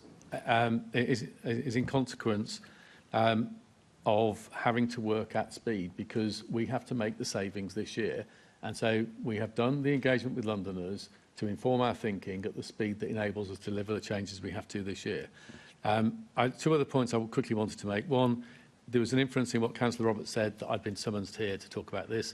I didn't say summoned. Let me finish. I asked to come here to talk about the Charing Cross issues, and I'm happy to talk about this as well. I wasn't summoned to talk about this. Secondly, I just point out that I am wrestling with a shrinking organisation, doing the best we can to police London. I understand the heat around this issue, but no one is saying, here's a better idea. I have to balance the books. We have a long list of tough choices, which are all things that we've made the judgment that will have the least effect on our ability to keep Londoners safe and make more progress than we have on back of what we've done today. That's what you hold me to account for, is making those decisions and the results that we deliver for London. Yeah, the reason why we've never come up with any alternative suggestions is we've never been asked. No further, Chair. Thank you very much. Colleagues, we, as always, are running out of time. In the interests of parity, all groups have now asked questions and had a similar amount of time. I'm going to allow Assembly Member Garbett to ask her question, but I would appreciate brevity, please. Commissioner, I just want to dig into some of the stats that you described in your introduction. So you talked about a quarter of the staff increasing by 25% to look at violence against women and girls. Is that right? When you increased the staffing, was there a percentage of positive outcomes that you were hoping to achieve by increasing that staffing? Yeah, I wanted us to get to a level of outcomes that was towards the best end in the country rather than the poorest end, which is where we are now. And I think it's a choice of words when you just described it, it's doubled, because obviously we know that it's gone from just over 4% to 10%. Yeah. So, and it depends. There are multiple data points here, and I'm not going to. We can come back to all the detail. There's stalking outcomes, there's rape, there's domestic violence, there's sexual assault, there's child abuse. Some have tripled, some have doubled, some are a bit less than doubled. But 10% isn't very good, is it? So, if you look nationally at the data, comparatively, we are in many of these. Well, I don't like comparing to averages. I used to work in the NHS, and they compared obesity between boroughs, but obviously having. So let me finish, please. So. You can only do as well as the system allows. There are issues with this, how the CPS work, how the courts work. We're now charging people who are appearing in court in late 2029, which doesn't encourage victims to come forward. There are a whole range of issues outside my control. If we can be at the better end of what policing can do in the current system, that is a good start. I think I'm just challenging. It's not as good as victims would want, I agree with you, but we're doing everything we can within the system that we've And then it's also within the context of about 40% of victims dropping out of the criminal justice process, up to 69 for adult rape that the Victim Commissioner reported in July. So I just think it's a more honest picture to describe the percentages and that part of the criminal justice system, rather than just saying it's doubled the outcomes, which sounds way more positive than I think those stats describe. So I want to be positive about the progress we made to be at the better end of what policing is doing. I agree with you. We have a underappreciated issue in the world and in this country with violence against women and girls. 1 in 8 women are a victim of a VAUG offence every year. If you count everything from non-contact offences like upskirting and indecent exposure through to serious contact offences, 1 in 8 women a year are a victim. We have tens of thousands of allegations a year in London, and we are putting more resource into it and having better results. The whole systemic approach across the justice system and elsewhere is not what it needs to be. It's disgraceful that we charge people with rape and then say to a victim, we got the person who did that, it's going to trial, it'll be, I know, October 2029. That is an inhuman thing to ask a victim to carry for 4 years. So that's what we're wrestling with. My teams are doing everything they can do to get better and better at our part of the system. Yeah, and I think it's the whole system that I challenge and where we put our funding to, really address the root causes of these issues. And then one more quick question. You mentioned about dealing with visible drug dealing on the streets in your introduction as well, and about people feeling safer. I was in a meeting recently when a police sergeant mentioned that every time they arrest a drug dealer, just another one comes on the scene. So I'm just kind of questioning whether this is about the visible activity in making people feel safer when we actually know that the exploitation of children, if you just described, has increased through the drug trade, more people are dying from drugs, drug use, the size of the market is increasing because people are using drugs more. The drug death data comes out tomorrow. So I'm just challenging the visible drug dealing on the streets. If a police officer themselves said that just arresting the drug dealer, just another one replaces them. So I think there are 3 important reasons within our strategy to tackle drugs-related issues. The first one is the drug dealing being associated with serious violence, and I spoke earlier about county lines and the men of violence behind it, and our bearing down on that and arresting the people doing that is helping reduce violence and helping rescue kids who are being groomed. Secondly, drugs can be... Do you have data for that, though, that is reducing violence and reducing children being groomed? Because I saw data that... Okay, if you want data, so when you look at the people we arrest running the drugs lines, over 80% of them have a violence history. 9% of them have been previously arrested for murder. But this is people visibly dealing drugs on the streets. You asked for data, let me answer. 16% of them have been previously arrested with firearms, and 33% have been previously arrested for GBH. That's the violence behind the drugs market. Second reason for tackling drugs is drugs drives prolific acquisitive crime like shoplifting. And thirdly, and I've been out in 3 boroughs so far as part of our New Met for London 2 community engagement events. And I've seen in, I think, 2 of those, and Matt Dukes has seen in 1 or 2 of those as well, communities saying one of the things that they're concerned about, and there are some examples of our successes and they want to do more on, is visible signs of drug use creating a sense of fear on the street. So 3 reasons: community confidence and fear, prolific crime and violence are why we tackle the drugs market. I was questioning more the visible drug dealers on the streets, which I think is different, as you just described, to the organised crime that's happening, the kind of, more organised crime level. So I was just challenging the visible drug dealers on the streets being replaced by another drug dealer, that specific part of policing. That was the bit that I was specifically asking about. The issue we get from communities is that they say if they're seeing visible signs of drug use and or drug dealing on the streets, that goes to their sense of safety. Us bearing down on that, whether that's through exit patrols, whether it's stop and search, whether it's closure orders on premises, all goes towards increasing the sense of safety of communities. But are you being honest that it just gets replaced by another drug dealer, as this officer said in a meeting? Sometimes that will happen, but all the evidence is if you tackle hotspots of crime, you have a positive effect. Some of it will sometimes be displaced, some of it will repeat, but you have a reductive effect. Hotspot policing works. Broken windows policing, where you tackle the things that underpin crime, works, and that's what we're doing. Thank you, Chair. Thank you very much. We're now going to move on to the next... Chair, before we move on to front counters, just to point out that every single member got a lot more time than me, and Assembly member Best, I have already explained to you and explained to the committee that the level of group questions was parity. I'm afraid it is, and if you don't understand that, Assembly Member Best, may I suggest that you speak to your group leader about this and about how this I just want to ask for one thing written. I just want to ask for one written. I am going to move on to the issue of Charing Cross. I just want to ask for one written thing in relation to front counters. I'm moving on to Charing Cross. I just want to ask for one written piece of data. Sorry, lots of people ask questions not to do with front counters. I just want to make one request for data. I'm moving on to Charing Cross. I will. So we're now moving on to Charing Cross Police Station about culture misconduct in the Met. My first question to the Commissioner.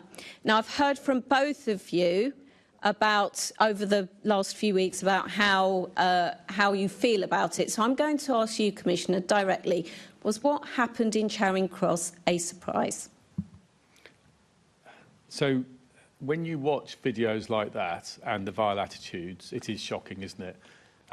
It was vile and it was shocking, and it's raw because you see it in the flesh and you see the despicable attitudes of sort of anti-Muslim hatred, misogyny, being disparaging to rape victims, and sort of relishing use of excess force. So it is shocking in that way. This is in the context I said earlier on about sort of the biggest clear out and the biggest focus on standards. And week in, week out, we're getting rid of maybe 10 people, some of them for things more serious than this. We've made enormous progress as a large part on the willingness of our officers and staff to step forward. They've been reporting misconduct at 3 times the rate. We've gone from a base of 150 people a year being forced out of the organisation in 2020, 2021 to, for example, last year 557. This year is likely to be over 500. So we've been bearing down on it, but I've been really clear we're not all the way through it. We're not all the way through it yet. I touched earlier, and we might go into more detail. So there's 2 parts to what we're doing. Part of it is the enforcement, tighter vetting. We've doubled vetting failures at the front door. More regular vetting reviews to remove people from the organisation and seeking new powers from the Home Office to do that. Robust investigations, more confidence for people to report and more routes to do it and more support for them.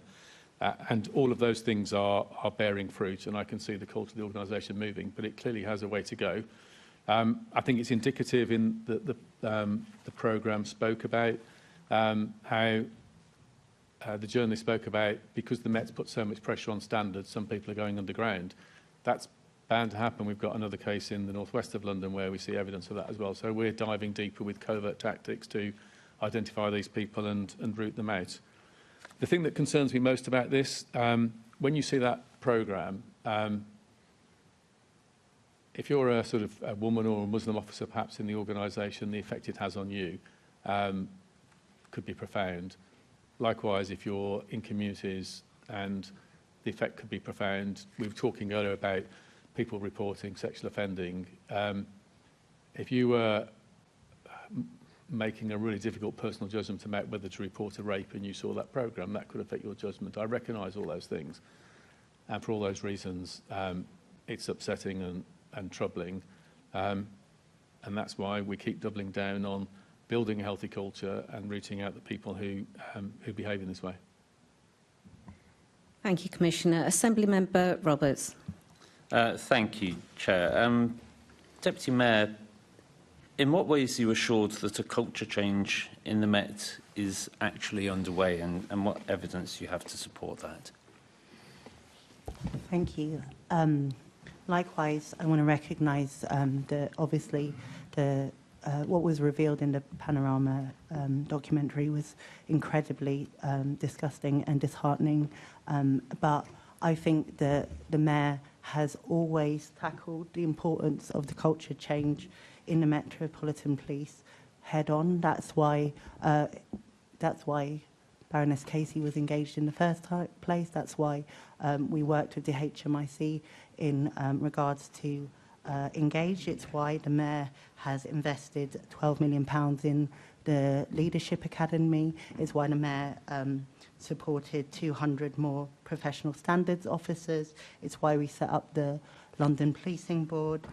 It's why the Mayor has worked with government to ensure that higher legislation on vetting and regulation can happen, so the Met has the highest vetting standards in the country, and it's why we've stood along the side of the Met in misconduct cases and making sure that, the Commissioner said that over 1,500 officers have now exited from the force. We've never shied away from the ingrained issues of culture and the need for reform in the Met. We have always pushed for far harder and faster reforms in this. It's why we've always, even in the conversations about budget, ring-fenced money for the reforms needed under New Met for London. Okay, and just returning, if I may, to the question. So what evidence do you have as the Deputy Mayor for Police and Crime, somebody who is, charged with the oversight of the Metropolitan Police, when we see yet again another scandal emerging at a police station that we already knew had issues? So again, I'll ask, in what ways are you assured that a cultural change in the Met is underway, and what evidence do you have to suggest that?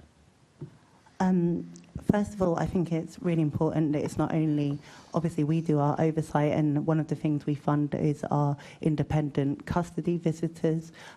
In the time that Panorama was doing their investigation, likewise the independent custody visitors did 30 visits within that time and reported a lot of positive things about the support they saw from officers, but also more concerning issues around use of force, supervision of female detainees by male officers, and so all of this suggests that there isn't a culture change underway. If this is what's happening, the eyes and ears of your independent people going in, if these things are happening and they're reporting back, does that not suggest that the culture change is not underway?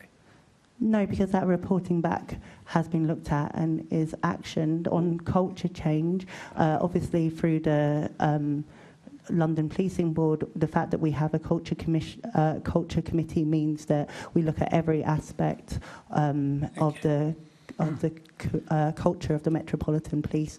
We've looked at the firearms work, which was particularly highlighted in Baroness Casey, and the work we have done in that has directly led to changes in what the Metropolitan Police has done to encourage a more positive culture in that command. We've looked at the London Race Action Plan and challenged Met to go further in their anti-racist work. We've worked with them on the children's strategy. MOPAC is currently, alongside the work of the independent custody volunteers, doing an evaluation on the work on police in relation to detainees who have neurodivergence. Okay, thank you. I mean, I'm glad you mentioned the London Policing Board. When did the London Policing Board meet last? Could you remind me? I think it was September. Yes. Yeah. So. And when is the London Policing Board due to meet again? I think we have our culture committee. We have a culture committee next week. Okay, the actual main board, the actual board which is shown to the December? All of them are webcast, but the next one is quarterly. So yeah, I'm just wondering about the actual, the big one. We can all have our little subcommittees and our subcommittee work, but the actual one which most people will recognise is December. Yeah, but that's because we have the two subcommittees of the Finance and Performance Committee. And culture is going to be the next one. And you'll be focusing on the issues at Charing Cross as the sole issue at that culture meeting? I think we're looking at that, as well as we also look at performance data as well. So we'll be looking at that as well. We already have covered some of the we had a dedicated session on Charing Cross that the Commissioner led last week. So we're definitely looking at what more we can be doing in our oversight on this issue. Thank you. A couple of questions for the Commissioner, if I may. We know that the 17% of all rape cases are reported at front counters. And we now know that Charing Cross is going to be one of the only two 24/7 police stations in London. So how safe do you think victims of rape will feel having to report at Charing Cross, given the revelations in the Panorama documentary? Firstly, the 17% reported at front counters is not accurate. So we can come back to you outside of here with more accurate data, but there's a danger of conflating reports at police stations with reports at front counter. They're not the same thing. So that data is not what is happening at front counters. In terms of, as I've said already, people you see in that programme, you see racism, you see anti-Muslim hatred, you see misogyny. That's going to affect people from different groups when they think about coming to the police. And the obvious one you ask, a victim, as I've said already, a victim of sexual violence who's seen that programme, some it will cause to think again. So I I completely recognise that. But we have been seeing increased reporting of sexual offending over the last couple of years with increased confidence, as well as increased outcome rates. So we've been making good progress. The vividness and vileness of this programme, of course, causes me concern that that will affect that, and we're going to have to watch that very closely. It's one of the reasons I asked to come here and talk about these issues, because I want to sort of make clear how determined and ruthless I am, and the vast majority of my colleagues are, in removing from the organisation the people who shouldn't be with us. Thank you. And at Mayor's question time last week, I asked the Mayor, and I think it's only right that you should have the opportunity to respond. I said that he had recognised that the Metropolitan Police, in his view, was institutionally misogynist, racist and homophobic, and that you have publicly stated the reverse. I asked him who was right. He said he was. And I offer you the same courtesy. So thank you for the courtesy, but you misquote me. I've never said the reverse. I've simply said it's not language that I'm using. I've been really clear from day one. I'm going to use plain language, and we have long-term systemic issues which create bias in the organisation, which affect levels of racism, disproportionality, misogyny, and that's what we're tackling. Some of the evidence of progress we're making, to pick up some of the questions you asked the Deputy Mayor. So, for example, our recruitment rates have improved, so we're now about 32% from black and other minority ethnic heritage officers. 41 or 42% are women. That's not quite London, but that's the best that it's been, so that's going in the right direction. Our promotion processes are showing that routinely the successful pool in promotion rounds are at least as diverse as the eligible pool, which again shows we're pulling the right talent through the organisation to become more representative. There are the confidence of more people to report things I've already mentioned, the work on training and in people's increasing confidence from the training they've had to be able to challenge behaviour, to be able to deal with issues like victim blaming language. That we have a lot of evidence of the progress we're making. But I've said lots of times before, Charing Cross, and I'll keep saying we've got further to go. There was a wider point I wanted to make, Chair, if you'll give me a moment, in terms of this is a threat. The nature of growing extremism and prejudice in society is a threat to us all in lots of ways, and policing has to be the best of society. This isn't me making an excuse. We have to be the best of it. But I think it's worth exposing some of the data that every organisation wrestles with. 3 in 10, this is all from reputable survey organisations. 3 in 10 Britons say they're at least a little racially prejudiced. 1 in 5 Britons hold anti-Semitic views. Survey data shows that half of Britons think that being Muslim is not compatible with British values. Other survey data says that a third of men think if a woman flirts, then sexual assault doesn't generally count as an offence. Now, these are vile facts, but we have ever more extreme views being perpetuated online, and there's a threat to extremism in the country which is affecting all of our challenges in building organisations with integrity. We are used to countering threats, so there's a long-standing threat to policing from organised crime. It pays organised crime to try and infiltrate police. And we've built systems and approaches which make us good at countering that. Never perfect, but good at countering it. This is a threat which I think the police service and the Met has been too slow to try and counter, and we're part way through building the defences to it. Defences at the front door. So the next thing we're doing, having doubled our vetting failure rate at the front door, is investing in the most sophisticated social media technology as a way of probing into people's history, as an example. That's why we're investing in working with the best data intelligence companies to look at our internal data, to look at patterns internally. That's why we're wrapping more and more support around our good people to help them stand up against problems. This is a massive issue that no organisation can be clean of, but we see it as an insider threat, and we are determined to be the best we possibly can do in doing this. And you see other organisations, don't you? There have been a few stories recently about NHS staff saying pretty outrageous things about Jewish communities and in the sort of context of the Israel-Palestine issue. So we're all wrestling with this extremism that's driven by what's online. We're coming from a bad position. We've made a lot of progress, but we're going to be the best at countering this insider threat. Yeah. Thank you. That's a useful point, and there's many points well made. The one plea I would ask is that if it's not the form of words that you would use, can you sit down with the Mayor and find a form of words you're both happy with? Because that, I think if we can hear a single solid voice speaking like the same thing in the same words, that will help the situation. Thank you, Assembly Member Roberts. Assembly Member Best, did you want to come in? Thank you. Commissioner, on the high standards and values, is there a risk with the closing off of more police stations to the public that they could become more enclaves of where these aren't public-facing, not customer-facing places, where you don't have that cultural challenge of knowing anyone could walk in at any point? I don't think that's a significant risk. I think your question hints at a wider point. The openness to outside voices is a critical part of culture in the organisation. Kaya helpfully spoke about the independent custody visitors, and something that we've been working on together in the light of this actually is growing their number and their frequency of visits. So that's one simple example.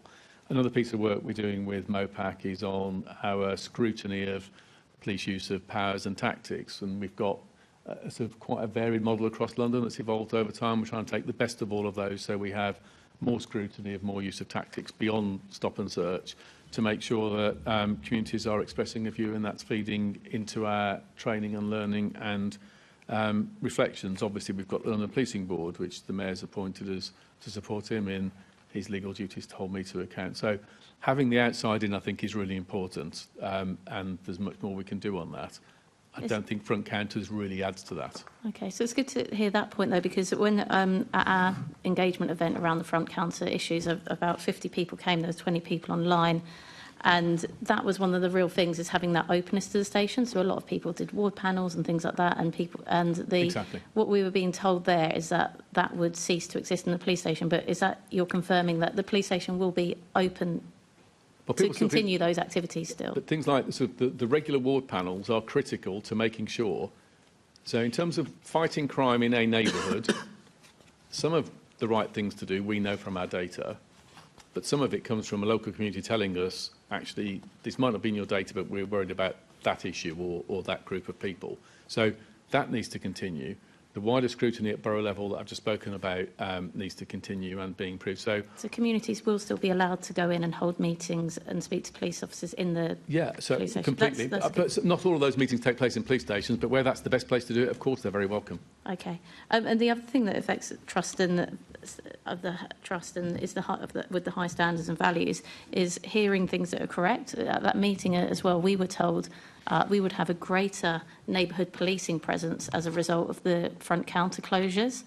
But obviously, looking at your figures, it's hard to countenance how we're going to save £7 million yet have greater neighbourhood policing. Okay. So could you write to me with more details on that? So that may be either misquoted or slightly clumsy. What the person, I'm sure, is trying to say is we have put greater in, and we're able to sustain it by making the cuts elsewhere. It would be easy to have taken resources away from neighbours, saying, well, we put 1,000 in, we're now going to take 100 or whatever out to balance the books on this issue. But we know the thing that matters so much to Londoners are the dedicated PCSOs and police officers in wards who build the relationships, who know what the problem is, and are able to tackle the issues that matters most in that community. So having made that choice to push more in that direction, even in a shrinking organisation, we're determined not to compromise it. And so that's why we're making these choices. And I'm sure that that officer or that staff member was simply trying to emphasise that by making choices elsewhere, we're sustaining the growth that we put down. The point is similar to the one I made to the Deputy Mayor, right? Is words are important. So you can't tell a room full of people there's going to be more neighbourhood officers when there isn't. But I think, can I ask you to be sort of slightly kinder with, we've got lots of officers across the Met who aren't used to engaging with politicians. Now, I don't mind having this conversation. They're simply trying to be practical in terms of explaining locally, look, we need to do this tough thing because we want to keep our neighbourhood teams and make them strong, etc. Now, if that comes out clumsily, then please give them a little margin for error. I do, but at the same time, then you have people wanting to understand how we're making a budget cut and getting more neighbourhood officers. And I still don't understand because we haven't been provided with any figures. So if you could provide me with the figures, Assemblymember then that would be Best, really we're actually helpful. talking about culture and misconduct. So I'm going to move on to Assemblymember Garbett. I haven't. I was. I'm moving on to Assemblymember Do you want me Garbett. to ask the question that's on the? I'm moving on to Assemblymember Garbett. Okay. So we don't want to ask. Assemblymember Garbett. I was literally about to ask the question that's here and you Assemblymember don't want to. Garbett, please could you ask your question? Okay. Thank you for that description. What I find really difficult in all of the reporting around this and the comments made by you and the Mayor is around the lack of acknowledgement of the fact that this has been pushed underground and how the description of the action being taken doesn't sound like it's going to really address that deep culture. You mentioned briefly a minute ago about more covert policing, which would be interesting to hear about. But I feel like it's just been a bit like, you know, just talking about getting rid of the officers across the Met, but not really acknowledging the fact that the Panorama stated that it hadn't been eliminated, it had just been driven underground. So just wondered if you could speak to whether, you acknowledge that your perception of how widespread the issue is underground and what you're doing to address that. Thank you. So, firstly, you're not correct to say that I haven't acknowledged that.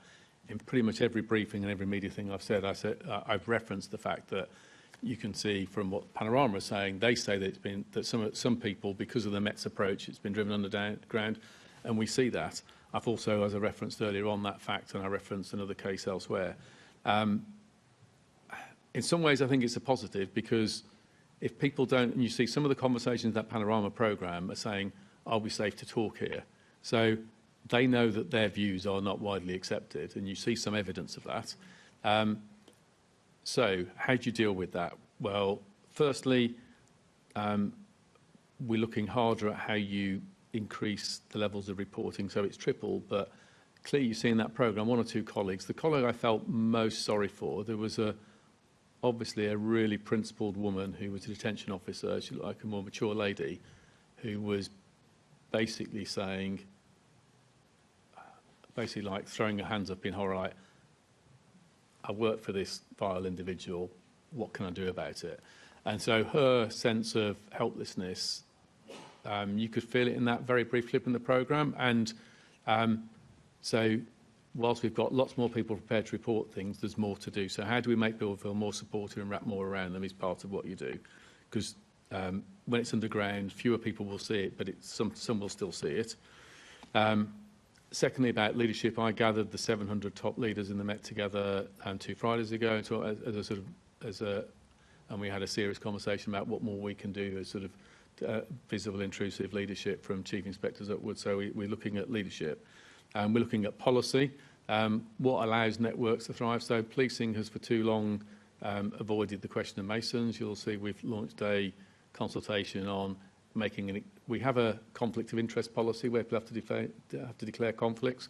We're now adding explicitly to that the requirement to declare if you're a Mason. That's out for consultation, and on the 11th of November, the final proposal will come back to our executive committee. We've been looking at the intelligence on that over the last 6 months, and I'm happy there's a case to justify it. I was intrigued that within 2 hours of us launching the consultation, the Secretary of the Met Federation had launched a tirade against this being an outrageous infringement of his rights. He's subsequently been rounded upon by many of his members saying, when were you going to consult us, and does this mean you're a Mason? Which he hasn't answered that question. But so taking on issues like that about networks is really important. And then thirdly, the covert issue, and you'll forgive me for not talking in detail here about covert tactics. I guess what I'm trying to get to is Casey found the institutional failings 2.5 years ago. Charing Cross had similar issues, a number of years ago. I think it's just really difficult to hear that we're here again, hearing of similar, like that Casey, the panorama showed people getting stamped on in a cell. Like, the use of force was really extreme. Like, this isn't just people having a chat and saying inappropriate things, which is also wrong, but this is really extreme. And I just, I came in, when we got elected about 18 months ago, I came in here genuinely feeling like the Met could be reformed. You look at some of the commitments I made before we came in here, and I've just really struggled hearing some of the obscurity of the data, seeing time and time again these extreme failings, like, just seeing this panorama. And I'm just finding it deeply frustrating that we're just here again, hearing more of the same. And I just don't know, I don't know if you have got any comments on this as well, but it's just, and I think this is how Londoners feel. You quoted 80% trust earlier. I'm sure that's plummeted since people saw the panorama, because I'm hearing from Londoners from all different demographics that that's really impacted their trust. People saying they'd never go to Charing Cross. So I just think it's this combination of what's really happening and how many times we have to be here hearing the same thing. So a lot has changed. Clearly, that programme shows the work isn't finished, and I've never suggested it is. We've removed nearly 1,500 people from the organisation. That's an extraordinary. That's way beyond anything ever done in British policing before. The fact that stands on the integrity and confidence of the majority of our people is really powerful. All the work we've done, which has been validated by the Inspectorate on issues like the training and improvement in service to, say, victims of violence against women and girls, the squeezing out the system of victim-blaming language, the increased sort of diversity of recruitment, the increased diversity in terms of our promotion processes. There are many indicators of progress. But likewise, there are indicators there's more to do, and I'm not shrinking away from that. I think the bit I'm challenging is it's time and time again. It's not, Macpherson exposed, in 1999 exposed issues, Casey 2.5 years ago, Charing Cross today. What more do we have to wait to really just look at this and see that it's completely needs a rethink? As I spoke earlier, you look at the scale of the threat in society with people with toxic views that's growing because of what's out there. We are building an insider threat capability to defend ourselves against that, because we need to be the best of the best. And in many cases we are, but too many cases we're not, and that's what we're working through. And then just quickly, Londoners can see the evidence of that. It's extraordinary what our teams are achieving with fewer people. Those performance results I spoke about earlier on, that's done with integrity. I'm talking still about the failures in this discrimination and the use of force. But just quickly, today there was a report out that there's a HR report has found discrimination baked into your HR processes, so bias and racial stereotyping. So that's a report that was presented in July 2025, but has been buried. So I just wondered what action you're taking off the back of that report around HR. It wasn't a report about HR. We're always looking for external voices to help us with our piece of work. Our work on London Race Action Plan, we paid for an expert to do some thinking on that for us, and she's given us a report which we're considering, and it will be public in due course. Thank you, Chair. Thank you. Assemblymember Hall. Thank you. Commissioner, given that the Met is shrinking, is it more challenging looking into the cultural issues because of that? Completely. So I put at the start, so the three areas, in a shrinking organisation, we've invested in three areas. We put neighbours and public protection we've spoken about. We've also put about 250 more people into our professional standards world. So that is a painful cost to bear in this context. The second issue, of course, is that you're expecting more of the whole organisation, and you're trying to do surgery on it and remove the people who are undermining what you're doing. That's much harder to do than it would be in a bigger organisation. And so the things we're doing now in terms of looking harder at leadership development, looking harder at the use of data, they will all have a cost associated with them, and we're discussing those costs with sort of City Hall and the Home Office in the next week or two. And how much are you looking for to do that? Sorry? How much are you looking for? Money-wise. So I'm not going to air that now. Okay. I need to have those conversations in private first. Okay. I mean, I'm more than aware that it must be particularly difficult. Going back to the programme, I mean, like you, I suspect, I was both horrified and sad, because I was particularly sad for that woman. I was horrified. I was also sad that not much was made, but he did a couple of times say the majority of the people he met were good, hard-working people. But that was almost like a footnote and that, for those of us that know so many coppers that are decent, good people. I mean, the sergeant, I think it was the sergeant or the inspector, I think it was the sergeant, was absolutely vile. And particularly, I was particularly taken with the comments he made when somebody was reporting a rape, and he said, "Oh, so she said."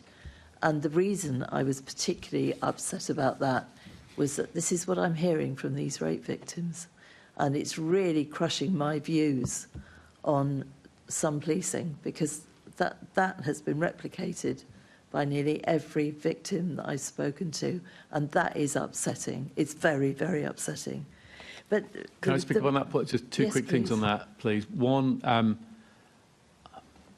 I would like to say some really forthright things about some individuals in the programme, but they're going on fast-track misconduct hearings next week, so I don't want to sort of get in the way of that. But the broad sentiment about the programme and things I expressed, sort of please understand why I'm not going to go into individuals. Empathy for victims and not having a victim-blaming mindset or language is absolutely critical. I completely agree with you. It's one of the reasons we were put into one of the issues that featured in us as being an engage, the sort of special measures with HMIC. We've done a lot of work on that. Our auditing of our reports and our work and our dip sampling of that shows that improvement, and HMIC have mirrored that. It's clearly not perfect, but it's going in the right direction. But there is still more to do on that, and that programme illustrated some pretty vile examples. I agree with you. Okay, one very brief thing. The other thing that I wondered how you're going to cope with is that there was one particular lad that the person in the programme was doing everything he could to get into the pub to give him lots and lots of booze, and it was only then, when he was 5 pints down, I think, that it became clear that he had views about different communities that were completely unacceptable. How on earth do you find that out about people if it doesn't come across in the workplace, but clearly they're harbouring these views? It's a genuine question. How on earth are you supposed to find that out? I'm not suggesting you take every single person for 5 pints and then find out, but I mean, that's how they gleaned that information. And I don't know how you, as it hadn't come out in any other way, how as an organisation do you get to the bottom of how people actually think, which is abhorrent, but how do you deal with that? So, 3 ways. So, with the scale of the sort of insider threat and the nature of society, that's going to be challenging, but 3 ways. Firstly, the vetting at the front stage, more intrusive social media tools to help our vetting process at the start. If people have got those attitudes, then in the previous few years, there will often be some traces of that. Not always, but often. Secondly, there's the use of data internally. They won't have revealed that, but what we see is people who have one problematic behaviour, use of data will to correlate, we'll be able to find other problematic behaviours. So we'll find people whose values show up in different ways. And thirdly, I'll say the covert tactics that catch people off guard. But the covert tactics won't involve 5 pints, but sort of different ways, which is why we've got to be more penetrating. The insider threat that's organised crime is perhaps what you might call more acute. It's small numbers, but particularly sharp, and to go after and we defend against that. When you look at the percentages of people with views in society, such as illustrated by some of those YouGov and other survey numbers, this is a much more chronic problem to defend against. And so it's going to need multiple layers of approach, like any insider threat approach, to make us as strong against it as possible, so we can be the best of society, not simply reflect society when it's got issues like that. Okay, thank you very much. Thank you, Chair. Thank you very much. The panel will be delighted to hear. We're going to take a 5-minute break. And so if everybody could be back here by 11:53, please. Thank you.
Okay.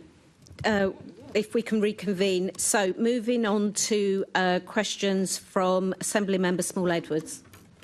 Thank you, Chair, and good morning, Deputy Mayor, and good morning, Commissioner. Commissioner, what action have you taken to determine whether the misogyny, racism and excessive use of force uncovered at Charing Cross is happening elsewhere in the Met? So all the work that I'm not going to repeat what I've said already. All the work I've been doing already is looking at all of those issues and more. So that's why so many people have left the organisation, because we've been rooting that out. I mean, one example would be, one example is the vetting. We've doubled the vetting failure rate at the start to stop it coming into the organisation. Another example would be the work we did on what we called Operation Onyx, which was reviewing all the historic allegations of sexual misbehaviour and offences against officers, of those cases, it's led to nearly 400 officers leaving the organisation. So we've been systematically working our way through it already, and we'll continue to do that. And I think the earlier answers I've given about looking for even more victim reporting and more support for people and how we do that better is part of what we're doing. And is there any additional support you can get from the government, from MOPAC, in terms of rooting out those toxic behaviours, or is it something that you're confident you have kind of the significant resource to tackle? I say we're just putting together, following a briefing I did with the Policing Minister, we're just putting together an update to her and some of the things we want to do and some of the financial and resourcing issues and whether government feel able to help. That's part of it. It's one of the challenges is the police regulatory system. It is broken in both respects.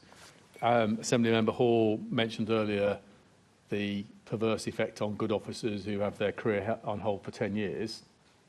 So it is a system that is both unfair to good officers and cows their bravery, and bureaucratic and difficult that makes it harder than it ought to be to deal with problematic people. So a root and branch reform of that system would be helpful, but clearly a root and branch reform of regulations is not something that's going to happen overnight. But and you'll have seen not just in my statement this week on Whiskey 80, but the IOPC Director General, she made similar points about the regulatory system being wrong.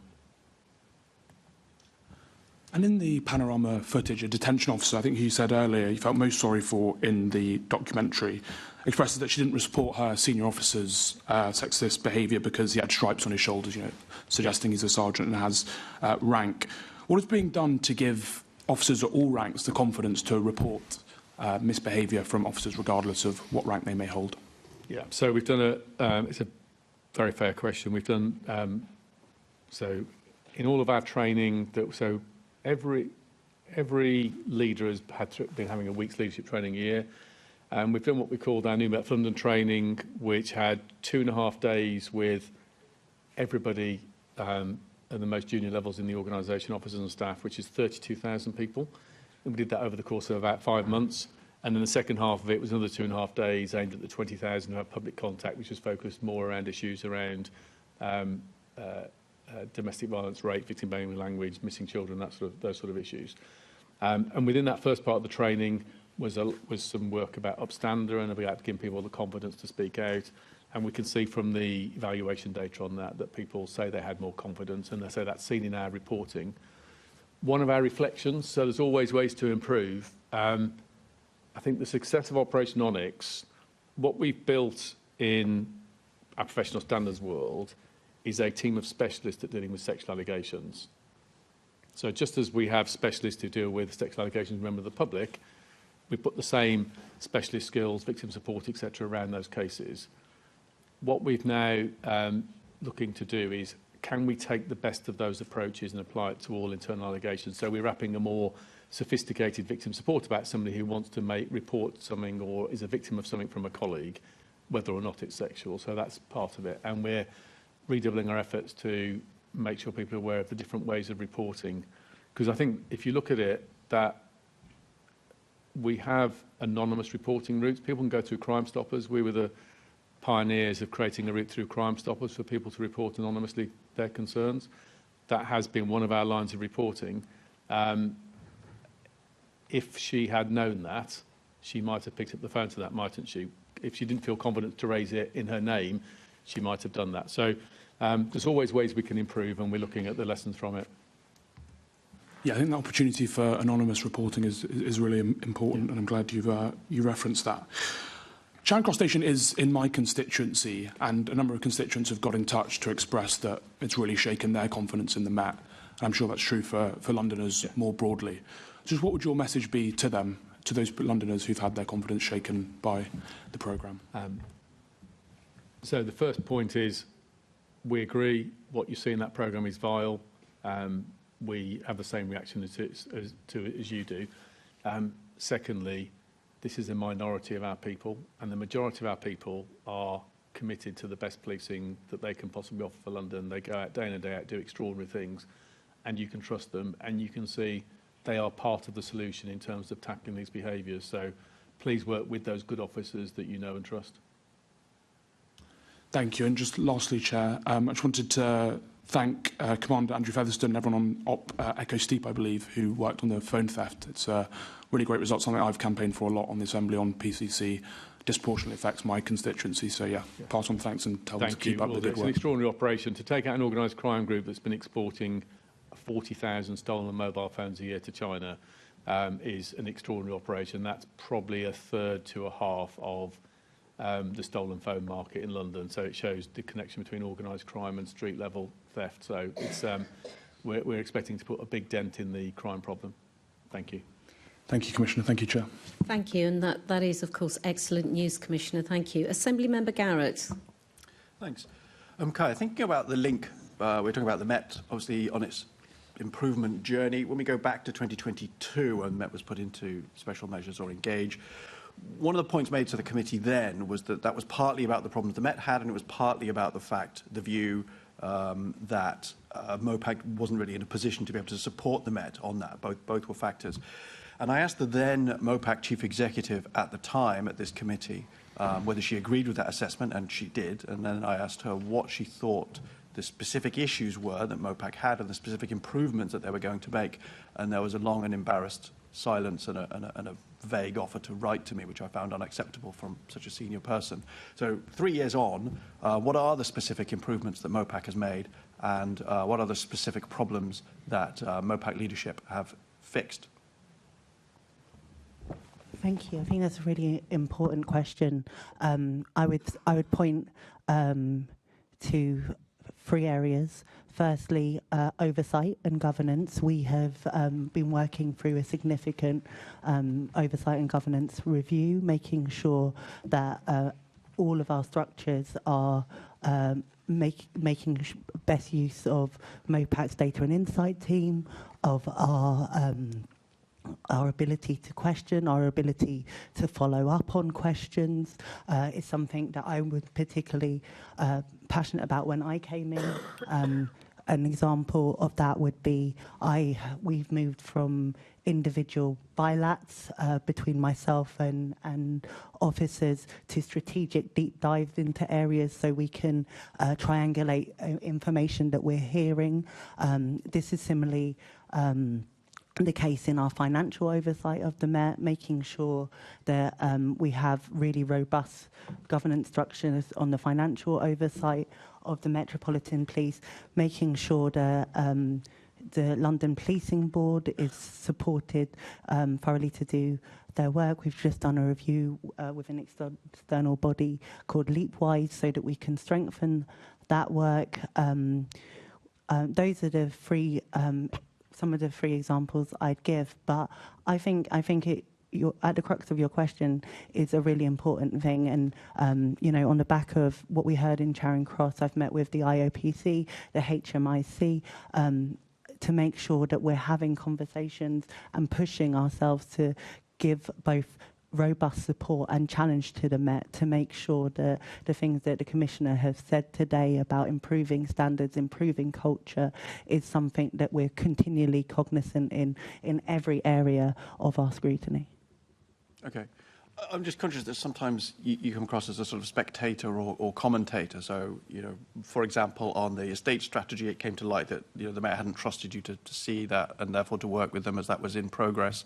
Is that an unfair Can I just jump in? That's not true. So just because it's not ready for publication doesn't mean there hasn't been lots of dialogue on the way. So, correct me if I'm wrong, didn't Assemblymember Hall ask you, Kaya, whether you had seen it in, I forget which month that was, about 4 months ago, and you hadn't seen it? Apologies. I'm constantly confusing Assemblymember Hall and Assemblymember Roberts. I don't think he'll like that. But you were asked if you'd seen it and you hadn't seen it. I might not have seen the draft at that stage, but the Commissioner is completely correct. We have worked through the iterations of the estates strategy together. The Commissioner was talking about EV infrastructure, and that's something that we've worked closely on, thinking about, obviously, how we can work across the GLA family where possible to kind of support the Met in that move. So we've definitely been working on it. We haven't seen the latest final iteration, but I think that's a mischaracterization, because the MOPAC team has definitely been working both through our expertise on finance, but also trying to support across the GLA body. So you've been working on it together, but you haven't seen it yet? No, I haven't seen the latest final iteration. Okay. Switching gears, Commissioner, about returning to Charing Cross, obviously the specific issues there were in the custody suite. That issue around behaviour in custody suites, is that something that was already on your radar? Is it something that you're looking at in other stations across the Met? So I'd already started a review of performance in custody suites from feedback I'd had from officers about some custody suites being helpful and professional and some being difficult to take prisoners into. So we'd already started some work and started to put some leadership teams into that area when it had broken. And so we've simply accelerated some leadership changes on top of, I think, what we reported at the time, where which I haven't mentioned here, but probably should do for completeness, where within 48 hours, all the key individuals had been suspended, and over the next couple of days after that, we basically removed every custody sergeant, every detention officer from Charing Cross. I'm talking about the ones who there was no allegations against, so we could do a complete hard reset, as well as making some key strategic changes at leadership levels, and that's already delivered some benefits that operational officers are reporting. So that intervention is working, and we're looking, more assertively across custody across the board. Okay, because one of the action you've talked about, there was almost a dispersal of those people, a breaking up of that, and so you're not concerned that you sort of pepper pot that problem elsewhere. So the people we've moved, we have no specific evidence against them individually, but we've taken a view. You need to do a hard reset and rebuild with a new team there. It's a management judgment. Clearly, as the investigation of the IPC that we're supporting progresses, that may turn up further evidence against those, in which case we'll act against those. But in the meantime, we're doing a hard reset in that environment, which clearly wasn't delivering what we'd expect. Okay, specifically in Charing Cross? Yes. Yeah. Okay. Thanks, Chair. Thank you. Assemblymember Garbutt. One of the things I found interesting about the panorama is the fact that it was a lot of CCTV footage that was being used to kind of show the instance of kind of use of force. So I just wondered why is CCTV in custody suites, and how is it being used to safeguard people that are there? So the footage in Panorama, I think, was pretty exclusively footage from Panorama, and therefore it was the body-worn camera that was the body-worn camera of the individual, and then presumably some content he might have filmed off our CCTV, but it is not stuff that we provided. In terms of, and clearly covert body-worn cameras are very small, and we don't do a sort of full search of our people who work there. In terms of the routine in custody, the vast majority of custody suites is under CCTV. You see in one of the bits of footage in the documentary, one of the individuals saying, "Let's have this conversation off camera. Let's move over here." So there's an awareness of that, which goes to the underground point that we were talking about earlier. So do people regularly review it, like a dip sample? Like, would someone look at, maybe, and are officers aware that it could be reviewed at any time? There is some sampling. We're looking to whether we can do more of that as part of this, in the same way I spoke earlier about, and the Deputy Mayor mentioned about having more frequent, more intrusive visits from independent custody visitors, and we're looking at whether they can review some more of the footage as well. So have you done that in reaction to this? If you looked back at any other footage from any other custody suite and seen, just as a random dip sample of what might be happening? The team have been doing a whole load of scrutiny work. I can't remember the exact detail of that, though. It'd be really good to understand if that's happening and if more can happen. Thank you. Thanks, Chair. Thank you very much. There are a few other questions, but in the interests of time, we are going to write to you, Commissioner and Deputy Mayor, and ask for a written response. What I'd like to do now is move on to the next issue, which is about protests in London. The first question on this is from Assembly Member Best.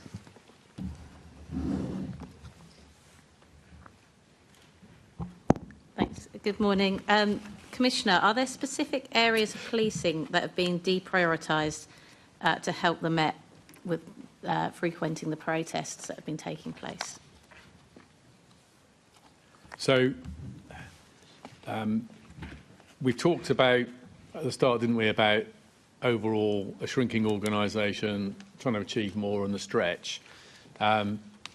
This is a stretch within all that where we are having to put increasing amounts of resources into policing of protest and events. And just a few facts to start off this conversation and inform the debate. I think a helpful construction is to think about the Met doing two things. We are policing a local area, just like every police force does, just like, I've worked in Surrey and Birmingham and other forces like Manchester or Newcastle. Are we policing a local area? We're also policing a capital city. And the capital city brings unique demands because one of those is the nature of massive events and particularly protests that are attracted to a capital city. We have had, in the last 12 months, around 3,500 events of a scale that required central policing. 3,500. So 3,500 events, of which 1,500 required central organisation. The majority of those are protests. Not all of them. You get coronations and Notting Hill and various other things, but the majority are protests. 60,000 officer shifts go on this in a calendar year. So that's sort of high tens of millions in cost. Protest specific over the last year, Palestine-Israel related protests have cost us 15,000 shifts and over 15 million. Our operation, the policing of protest at asylum hotels, has cost 6,000 shifts so far this year. The United Kingdom protests, another 1,600 shifts. There's a long tail to some of these events. Palestine Action Group has generated 2,000 arrests, and that's got massive tail of investigative and other processing work. September alone, we had 21,000 additional shifts for public order. All of that is coming away from the day-to-day policing of London.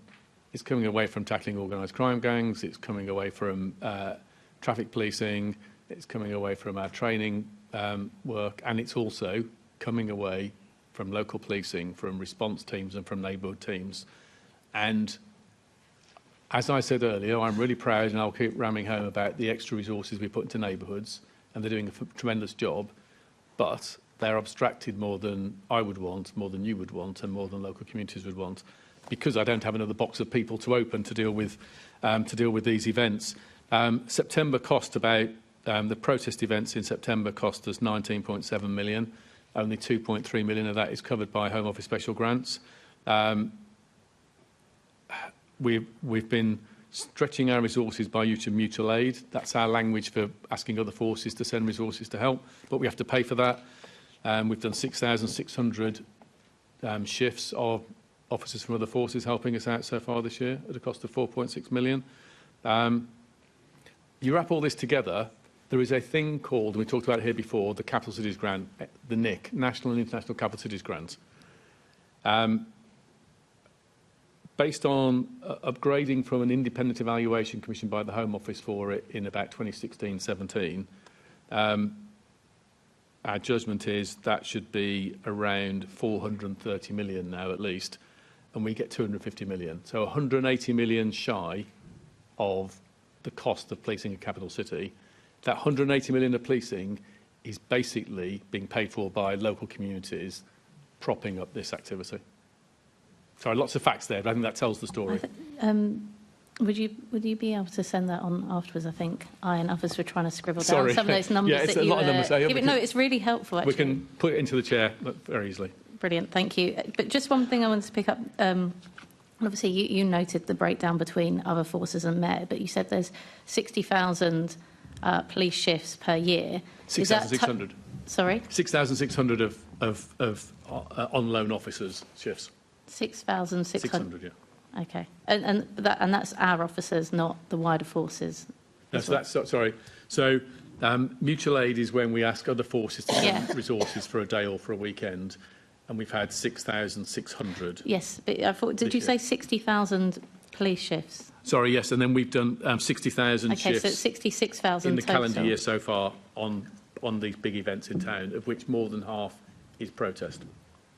So 66,000 total. 60,000 total, 6,600 from other forces. All right, so 60,000 total, 54,000 Met. Yeah. Okay, sorry. All right, got it. Thank you.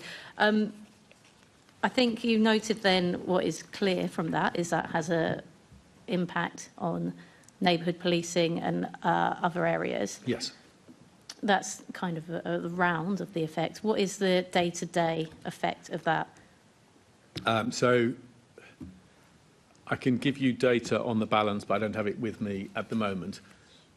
We've worked hard to change the balance. It was almost entirely from local policing. Over the last couple of years, a bigger percentage of it now than ever before is being taken from other units. So a smaller proportion is coming from local policing, but the problem is it's the smaller proportion of a bigger number. So there's still a big drain on local policing, and particularly on big events. So like at Notting Hill, we've gone from 90% of the resources at Notting Hill, which is 7,000 officers a day for those 2 key days. 90% used to be local policing. Now it's only half local policing, as an example. We do the same on New Year's Eve. So we're trying to reduce that balance issue, but local policing is where most of our resources are, so it does bear most of the burden, and you see that in your constituencies. I suppose what I mean by local policing to Joe Bloggs, what does that mean to them? I would presume that's the response time to their crime, engagement. It's everything. So it's the obvious one is neighbourhood policing teams. So your neighbourhood policing team. So you've got, you might have. So I say you've got 3 officers on your ward. They might be away a quarter of the time or even more. So on these abstractions, so you'll notice that. Secondly, it will affect response time. So response teams cut down to bare minimum. So the number of incidents they can respond to, and therefore the speed they respond, is reduced. We have proactive teams that are going out, rounding up the most dangerous criminals, dealing with targeting them. The amount of work they're doing to keep you safe is reduced. And then, of course, investigative time. So those investigating volume crime or sort of sexual assaults, etc., being abstracted, and that's slowing down the pace of investigation. So, we're sharing the load, but it bleeds into all those effects, which is the challenge. Which is why, say, with a smaller organisation and these pressures, to be arresting 1,000 people more a month and delivering the results I spoke about earlier, we've done a lot through getting, better organised and being more focused, and some amazing people, but it's damn hard for them. Thank you. Assemblymember Garbutt. Thank you. I want to talk a bit about how the decision-making is made around the number of officers deployed to police protest. So, obviously, we speak here a lot about choices, and you've used the phrase a couple of times here already around the tough choices that's made. So I just wondered what risk assessment is made in terms of policing protests in the city, specifically in use of time, specifically around the Defend Our Juries protest, because we've seen the same people holding similar signs in Truro, where Devon and Cornwall police made the decision not to arrest anyone. So just wondering why we've seen that disparity between here and other places around the country. I'm not going to speak for other forces, if people are choosing to break terrorism legislation, they should get arrested. So the Defend Our Juries events are, so it's all based on the intelligence beforehand. How big is it going to be? How volatile is it going to be? What's the likelihood of offending? And you're resourcing against your anticipation of that. Our ability to predict is quite good, but we don't always get it right. I mean, the Unite the Kingdom event was a lot bigger than we anticipated and bigger than previous events organised by the same people and more volatile than the previous 2 or 3 events as well. So that was challenging. In terms of the Defend Our Juries and the sort of terrorist defending in support of a prescribed terrorist group, Palestine Action, it's very obvious beforehand what their intention is. So we resource against that intention. So it's a big demand, but the planning of that is fairly straightforward. We're also not just resourcing to deal with people who are looking to get arrested for expressing support. We've also seen smaller groups around them looking to get into conflict and violence, so groups such as Youth Demand associated with it. So that's also affected the resourcing picture. So, in terms of, do you agree that it's a choice being made in terms of, and is there an operational order to arrest people holding the signs as part of the Defend Our Juries? Because it just is interesting that in other places they haven't made that same decision. In the vast majority of places they have done. There'll always be a surprise moment where maybe a force isn't actually prepared for it or ready for it because of resources, and then they'll follow up and do a reactive investigation on the back of it. So even in those cases, there will be follow-up investigations. But it is a significant offence supporting a prescribed terrorist organisation, and therefore we've made the decision that we have to follow through on that. Otherwise, there's no point having terrorist legislation if you're going to ignore some of the offending around it. So then, in terms of in terms of what you were saying about risk, so you said about volume and then violence. Yes. What was the second one? What was the second? This was my sort of paraphrasing it. Obviously, how big something is affects how much you might need to put around it. How volatile it is. So is it likely to be disorderly or not, or with particular intent on violence? Thirdly, sort of any other intelligence about intents to break the law, because like the sort of Palestine Action one. But there are other factors in this as well, like counter-protests and what that might generate, and what other events are nearby, and what other sort of collisions between events are possible. Have you reviewed it for the large Palestine Solidarity campaigns, the coalition ones? Have you been constantly reviewing it in terms of those criteria? Yeah, so absolutely. So I haven't looked at the numbers, but I'd be confident the scale of the resources associated with those has gone down over time as they've got more routine and less volatile. In the first few months, each of those Palestine Solidarity campaigns tended to have tens of arrests for violence and or support of Hamas and Hezbollah. That has tended to subside over the last couple of years, and so that has affected our resourcing of it. Because I think that needs to be. And then just quickly on conditions, do you have any comments on the proportionality of conditions used for the Palestine Solidarity Campaign marches? In the specific condition that I'm interested in is the one where the Met conditioned that they weren't allowed to use percussive and drum instruments because it would disrupt business, but they were planning to hold a protest on a Friday at 6 p.m. on a bank holiday. So I just wondered how that decision was made. This might sound clear, but last time I checked, London was a 24/7 city. We have put conditions on Palestine Solidarity Campaign, particularly based on 2 issues of communities. So we have 2 powers to put conditions on. One is fear of violence. The second one is serious disruption to the life of the community. Those are the two criteria upon which we might then put conditions on. With Palestine Solidarity Campaign, it's largely been about serious disruption to the life of the community. And the 2 communities we've tended to take most account of have been the Jewish communities, which has affected routes, and given they're doing most of their marches on Saturday, a day of religious observance for Jewish communities, keeping them away from synagogues, etc. And secondly, business communities. And so we've been particularly insistent on issues like varying the route so the same businesses aren't affected every second week and things like that. So we've taken account of both of those to use our powers. It was actually more specifically about that one on Bank Holiday Friday, but yeah, thank you, Chair. Thank you. Assembly Member Cooper.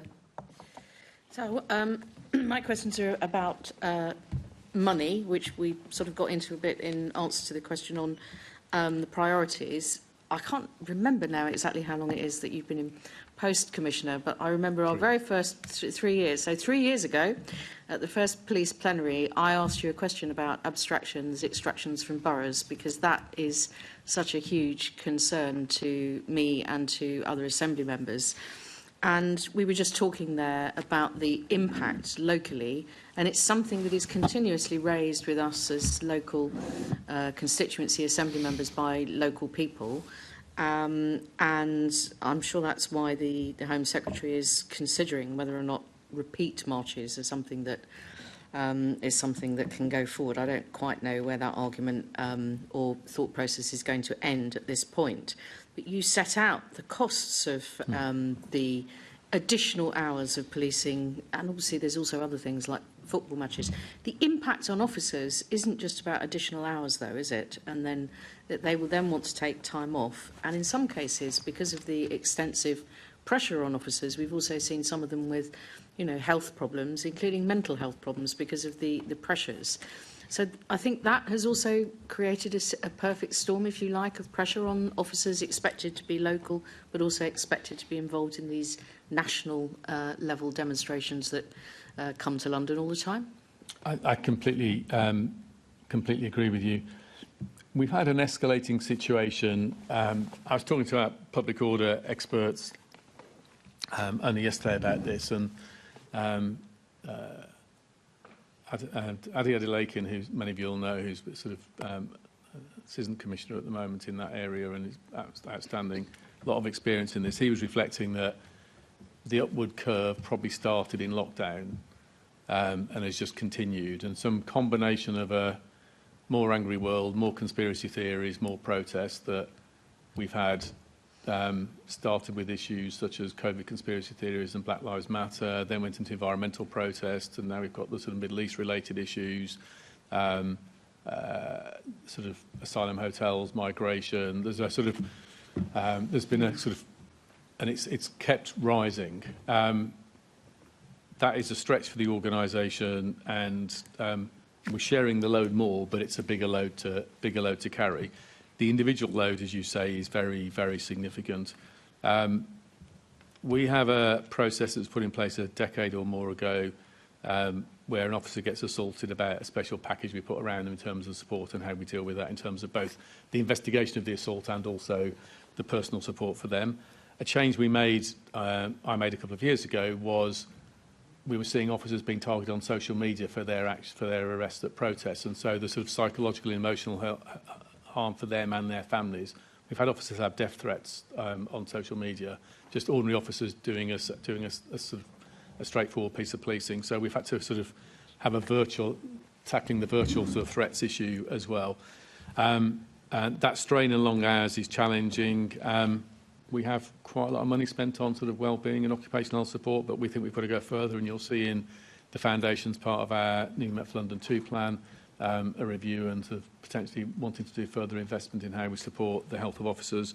We've done a lot of training around leaders and others to be better at spotting signs of stress and issues with colleagues, and also being able to debrief challenging incidents or moments. And then on big events, we've constantly tried to improve the sort of support around them in terms of their equipment, their sort of, making sure that basics like, because it can be long shifts, try and get them time off post for comfort breaks and water and better fed, and getting all of that stuff around them to be better supported. But it's a massive endeavour where I think we've made progress, but we've put it in the Met for London 2 because we think there's more to do, because you can feel people carrying the load. And you see, we know that, and we know the pressure on the police, and we know the work that they do, which is why we completely support what you're saying, and we take our hats off to people who are both local and also doing all this national stuff, which is why you heard the incredible frustration from us about the things that were uncovered in Charing Cross in the panorama, because,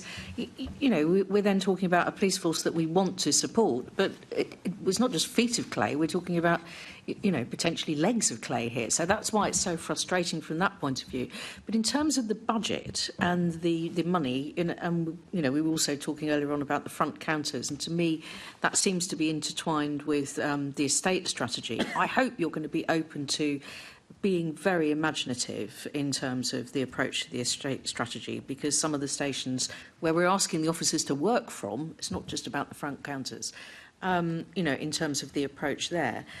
But we know that we are underfunded in London. Now, we haven't helped ourselves because the previous mayor refused to increase the mayoral precept. And, of course, because it ratchets up each year, if you hold it back for 1 year, and then the current mayor received a letter from the then Home Secretary, Amber Rudd, saying, well, because the last mayor didn't increase the precept, I'm not increasing the amount of money you get from the Home Office. Now, that has partly led to this gap in the NIC, the National and International Cities Grants.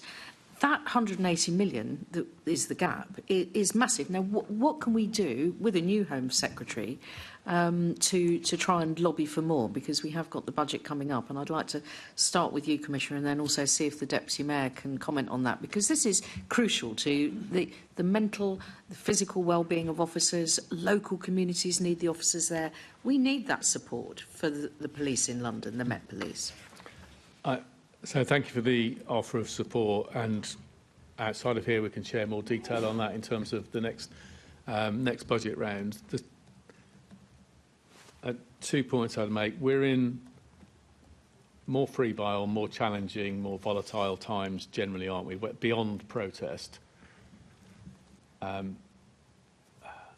We've all been troubled about the risk of disorder over the last year since what happened on the back of Southport last year.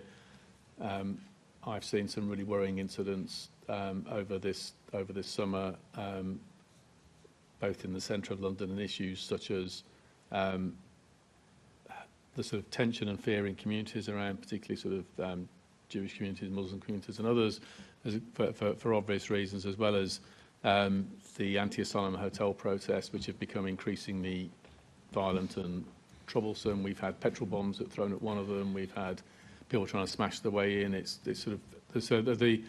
These are really tricky times, and a strong police service is crucial. We should be going the opposite direction. We shouldn't be shrinking.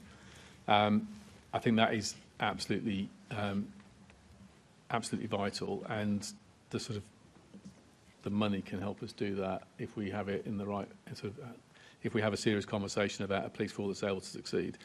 The second point I'd make, though, is we've shown that we are worth investing in. We are getting more productive. All those numbers I gave earlier in a shrinking organisation about arresting more people, solving more crimes, reducing the crimes of greatest concern, that shows we are worth investing in because of the effect we have on London. So this year is quite possibly going to be the lowest murder rate ever in London. So we're worth investing in for the people of London. And if we don't, the danger is this stretch puts the policing in a situation where if we get to a ghastly moment, which happens from time to time, where we desperately need the police on the streets, that it won't be as strong, or we'll be more tired, or have less capacity or less capability than we'll need in that moment. Thank you. Lobbying of the new Home Secretary to make sure that the Commissioner, our police force and our communities have the service that we all need, including dealing with these sort of national level demonstrations. How is that going? What is going on? Yeah, I mean, what I would first say is we really recognise the challenge. The numbers that the Commissioner has given today, we obviously have those numbers and are actively passing that information on. After the last year's budget, which was the first year the government had provided an increase of the NIC, which was an increase of more than 30% of the money. However, yeah, that was very welcome to see Yvette Cooper do that. It really was, and I think it's a recognition of the problem and the scale of the problem. However, I'd be remiss of me to say that was covering the whole amount of what we've been seeing. And I know at the last committee we discussed the contribution we feel that football clubs, for example, should be made. That is to say that all of this information is something that we actively talk to government about, and making it really clear that, as I always like to think about it, so there's only one cake, right? When you're making a budget, there's no magical police forces that turns up to police protests. They're the same police force that we need in our neighbourhoods. So the only way is to increase that, and we need to make sure. And the mayor, very forthrightly after the last budget, came out with his concerns about the level of funding for policing. You'll note as well, Assembly Member, that the mayor has always gone to the full precept amount and increased the amount of funding to the Metropolitan Police so that it covers 25% of their budget. He's never shied away of backing the police financially to make sure that we can keep Londoners safe. Yeah, no, it would be quite hard for the current Home Secretary to say to this Mayor of London, you have refused to increase the precept, so I'm not going to give you any more money. But I'll leave it there, Chair. Thank you very much. Thank you, Assembly Member. Before we move on to the next question, members, we are running out of time, as always. What I would request is that we keep our questions brief, and I wonder if panellists could also be brief in your answers. And if your question has already been answered, please, will you not ask it? Thank you. Assembly Member Hall. Okay, Commissioner, the Met reported, and I quote, officers policing the Defend Our Juries protest in Parliament Square have been subjected to an exceptional level of abuse, including punches, kicks, spitting and objects being thrown, in addition to verbal abuse. Palestinian Action, Just Stop Oil, and Extension Rebellion are civil disobedience campaigns designed, actually, to cause as much disruption as possible. And a Defend Our Juries organisers noted that putting pressure on the police resources is part of their political strategy. So given that, would you consider trying to recuperate some of the costs from these organisers? We're talking about losing our front counters, and you can sense how upset we all are on behalf of Londoners over that. The amount of money that's going into this when they're doing this on purpose. What are the chances of getting any money back from these illegal demonstrations? Frankly, none. I mean, there is no provision in law to charge sort of protesters or criminal protesters with the cost of policing those events. Because, like you, I suspect, I'm just concerned it's going to get worse and worse. One of the things that I have witnessed, I mean, I had never been to one of these marches until the summer when I went with the Pink Ladies. There was no problem with them whatsoever until some men turned up with masks. They're always the ones with masks, and they're the ones that started chanting things against the police. And if you look at counter demonstrations sometimes, the ones that are causing trouble are the ones wearing masks. Are we able to do something to insist that anybody that goes on these campaigns or marches do not wear masks so they can be identified? There are powers, Section 60AA of Public Order, I think it is, to make an order telling people to remove masks, and those are used in those situations. And if people don't remove them, then they can be arrested. Well, I think there's also provision for not having flares, and they're used as well. I do think the general public would be much happier to see some of these things stopped, and they don't want to see signs calling for intifadadas, and they don't want to hear from the river to the sea screamed out either. And I just think it's getting worse and worse, and it's costing us all more and more. So I'm troubled by some of the language and its effect on communities, and the sense that language in different protests conveys sort of racism in various directions. But these phrases, and we've tested them multiple times with the CPS and with Independent Counsel, and they are such complex historical, cultural roots to them that they're not sufficiently black and white in their meaning to merit to be able to prosecute criminally. Now that I'm not saying that's ideal, but that's the situation. And I sort of realised that sort of some of these events and some of this language that can land very heavily on communities. Obviously, you saw after the terrorist attack in Manchester, we asked the Defend Our Juries campaign to sort of to show a bit of respect and not to protest on the Saturday, given the sort of Jewish community was in mourning on the back of that attack. I was grateful for political support from multiple sides on that point. Helpfully, I think it was a smaller protest than it would otherwise have been, but we still had best part of 500 people turned out to support a prescribed terrorist group, organisation, Palestine Action Group, which is deeply disappointing. And it's entirely understandable when you hear Jewish communities talk about the effect that has on them. Well, that's right. They are frightened to come into London. The Jewish community feel very badly about this, quite rightfully, and to them, from the river to the sea, there's no ambiguity there. They know exactly what that means, and it upsets, quite rightfully, all of them when they hear it. Because of time reasons, I'll leave it there. Thank you, Chair. I'm grateful, Assemblymember Hall. Thank you. Assemblymember Roberts. Thank you. Thank you for those answers, Commissioner. Just touching on post-event investigation regarding these protests, what additional demands and idea of costs is the post-event investigation, or the charging, the processing, all of this thing of these people who are being arrested? It has a very significant effect. Thank you, Councillor Roberts. It has so in an ideal world, we arrest somebody and charge them on the day, and then there's some paperwork and issues to follow up, which is not enormous. We've got two different sort of groups of two different examples I could use on post-event investigation. So the United Kingdom event, where we had tens of people showing extreme violence, throwing things at officers.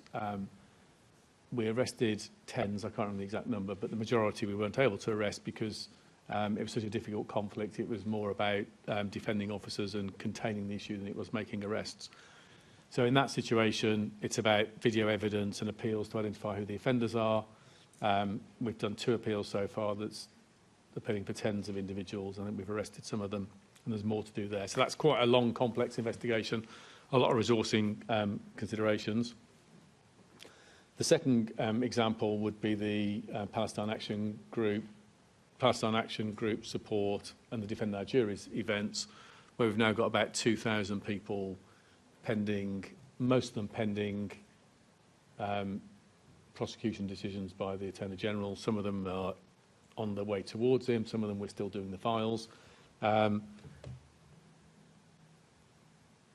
Those files are not the most complex, even though they're terrorist support, but 2,000 of them is an awful lot of work. That's a big burden for our counter-terrorism teams, a big burden for our public order team, and a big burden for CPS.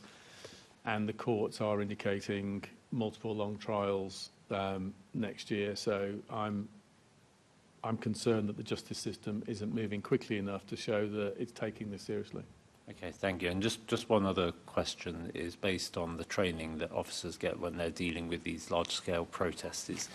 It's a question about the training of nuance of how people are approached. So I know you can't comment on individual cases, but there was a fairly high-profile person said, I oppose the prescription of Palestine Action. Not saying I support, but I oppose the prescription. And that person was seen being dealt with by the police. Now, that's a nuanced case. Does nuance ever play a part, and should nuance ever play a part? It definitely does. Of course, when people are playing games with the law and trying to step right up to the line and sort of then it's not impossible to make mistakes, but we've been talking this through with officers, and of course, as the protesters' tactics change, if we learn something from one week the next. I mean, there were people at one stage using, some of them had placards saying "I support plasticine action," to sort of hoping officers didn't read it properly and made an assumption. So there's been some silly games played, and of course, under pressure, sometimes officers might get that slightly wrong. But every sort of event, we're always learning from the past ones and the sort of some of the games that some of these protesters are playing. Excellent. Thank you. Thank you, Chair. Thank you. Assembly Member Small-Edwards. Thank you, Chair, and good afternoon, Deputy Mayor, and good afternoon, Commissioner. Commissioner, this is a line of questioning I've gone down before at Police and Crime Committee, and it relates to live facial recognition. I spoke previously about the discrepancy between it being used at the United Kingdom protests and not at Carnival, and the lack of trust that has imbued in many. So is the Met considering using live facial recognition at large-scale protests? Thank you. So in terms of use of live facial recognition at events, to start off with, so most of what we're doing is hotspots of crime, high footfall areas, and that's generated over 1,000 arrests, as we talked about. We have used it at several events. We've used it at Coronation. I think we've used it at Trooping the Colour. We've used it at some football matches. So we've been using events where we foresee a sort of hotspot of crime and or the need to benefit public safety. So there are some suggesting a narrative publicly that the only event we've ever used it at is Notting Hill. That's far, far, far from the truth. The point about protest, we haven't ruled out using it in protest. We haven't done it yet. Clearly, we have to think about, when we deploy these things, we're required to think about human rights considerations. There are different rights considerations at a protest that we would want to take account of, so we're not going to rush into it carelessly or thoughtlessly.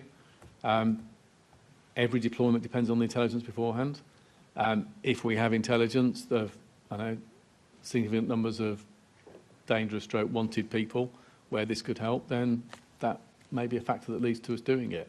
The Unite the Kingdom event, there have been several events, or at least 2 big events organised by the same organisers, not as big as that, in the preceding 6 months or so, neither of which had generated significant trouble. So there wasn't a picture to justify it. I don't rule out a picture being there in the future, but at the moment we haven't seen it.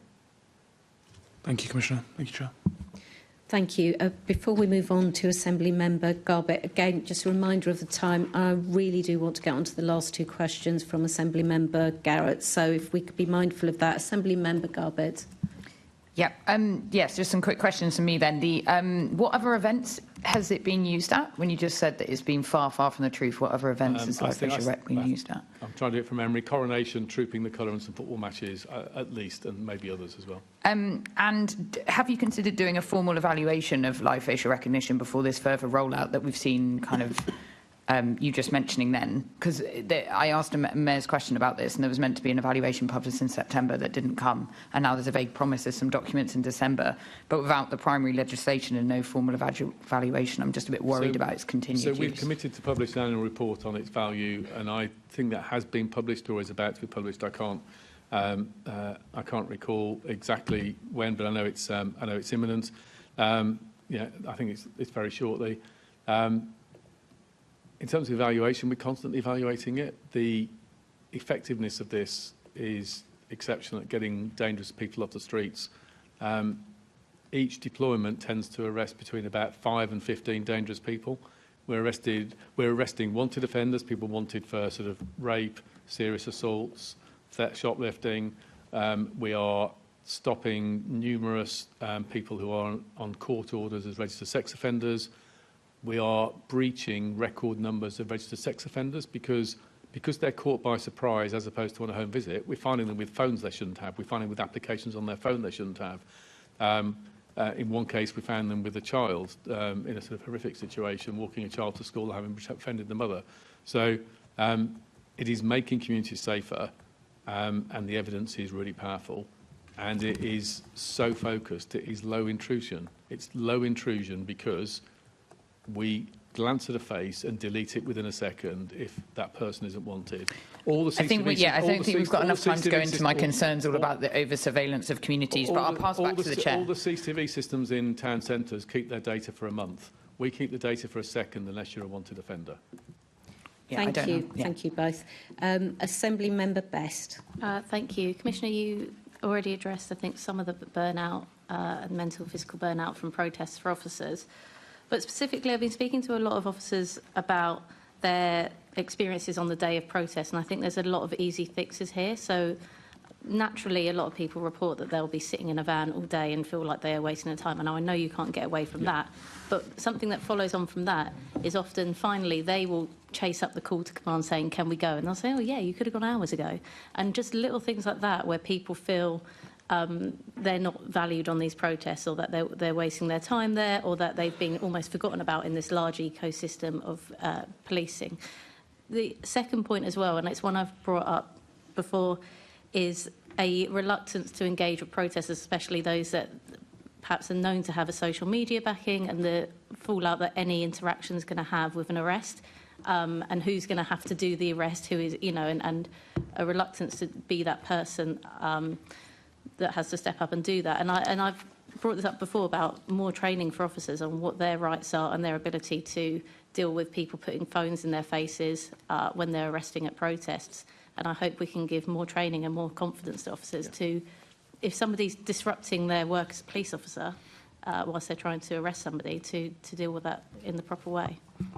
Thank you for those questions. I think in terms of the logistics of running operations with 1,000 or 2,000 officers, it's not always perfect. One of the things the team are looking to change at the moment is some of those resources which aren't on the ground but needed for contingency.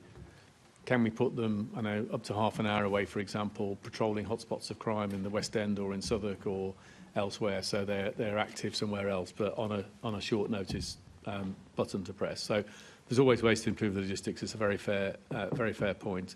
I touched earlier on about the impact that we've had to change our approach to officers post-event, so not just thinking about officers who've been assaulted, but officers who've been captured in one of these online moments and then abused, and the pressure and things it puts on them. Our public order teams have changed the briefings they do at the start of events on behalf of this.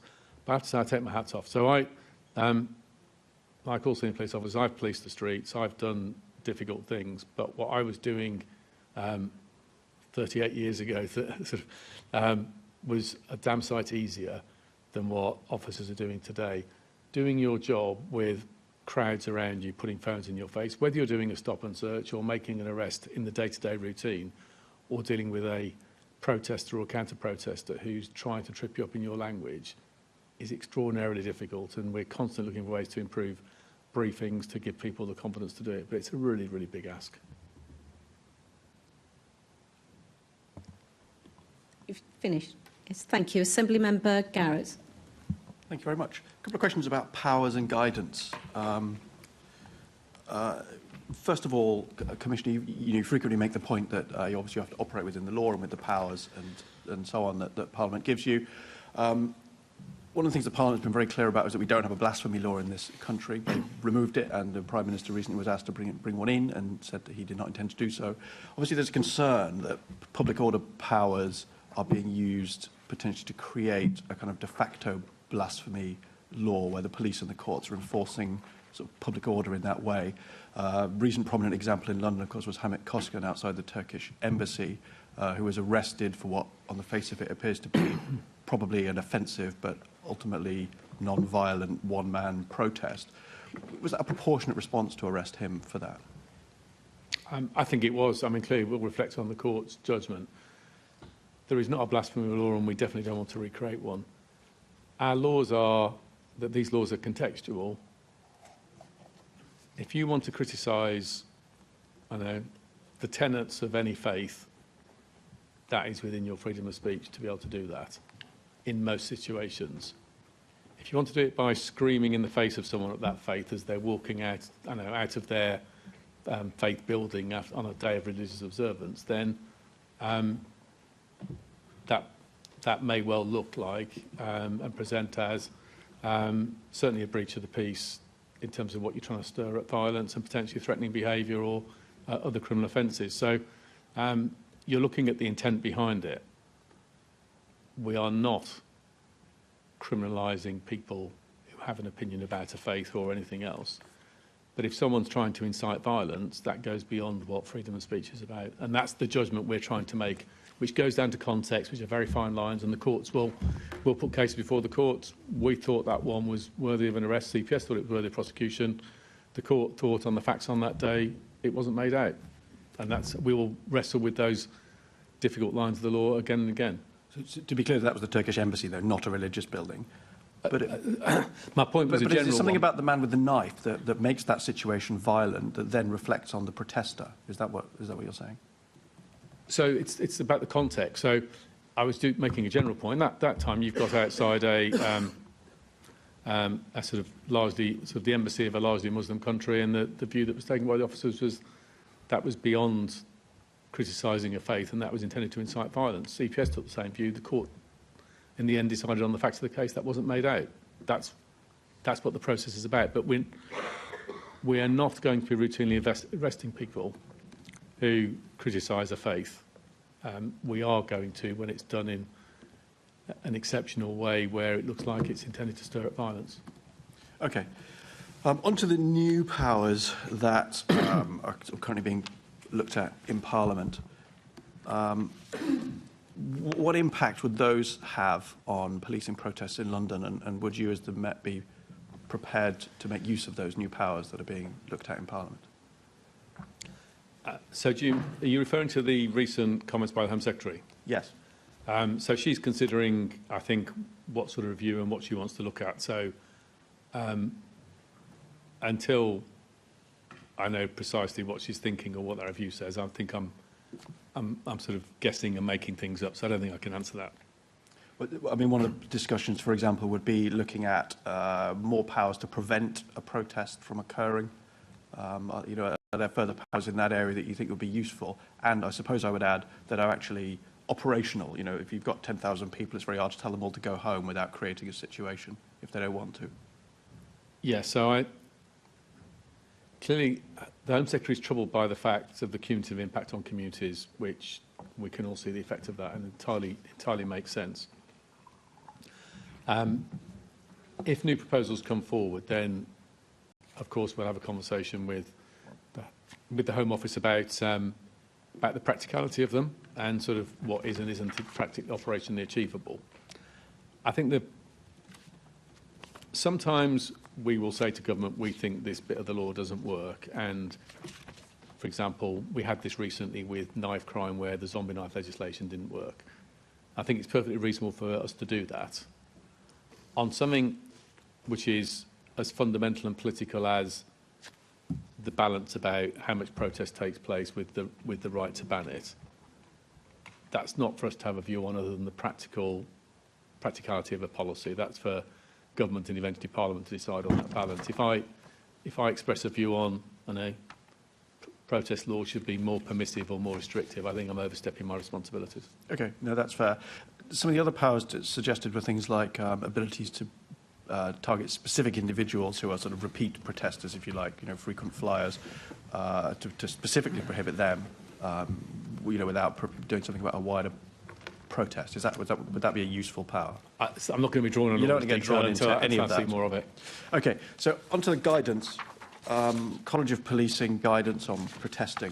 Do you think that's adequate and correct? Is there anything else that needs looking at within that College of Policing guidance? It's not a challenging issue for us. I mean, their guidance reflects the national approaches and the tactics that they've built over a period of time, and the constantly changing area of law. So it's not a restrictive or problematic document at all. It's a helpful, compendium of everything we've learned.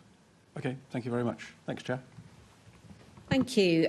So now we've come to the end of our question and answer session. I'd like to thank our guests, the Deputy Mayor for Policing and Crime and the Commissioner of the Metropolitan Police for answering those questions. It's been quite an intense 3 hours, I appreciate. Could I ask the committee to note the report and the discussion? Can I ask the committee to note the monthly report from MOPAC? Noted. Can we also delegate authority to me as chair in consultation with party group lead members to agree any output arising from the meeting? Yep. And can I ask the committee to note its work programme? Thanks. The next meeting of the committee is scheduled to take place on Wednesday, the 5th of November in the Chamber in City Hall. Hopefully no fireworks there. And I have no urgent business, so that concludes today's meeting. Thank you very much, everyone.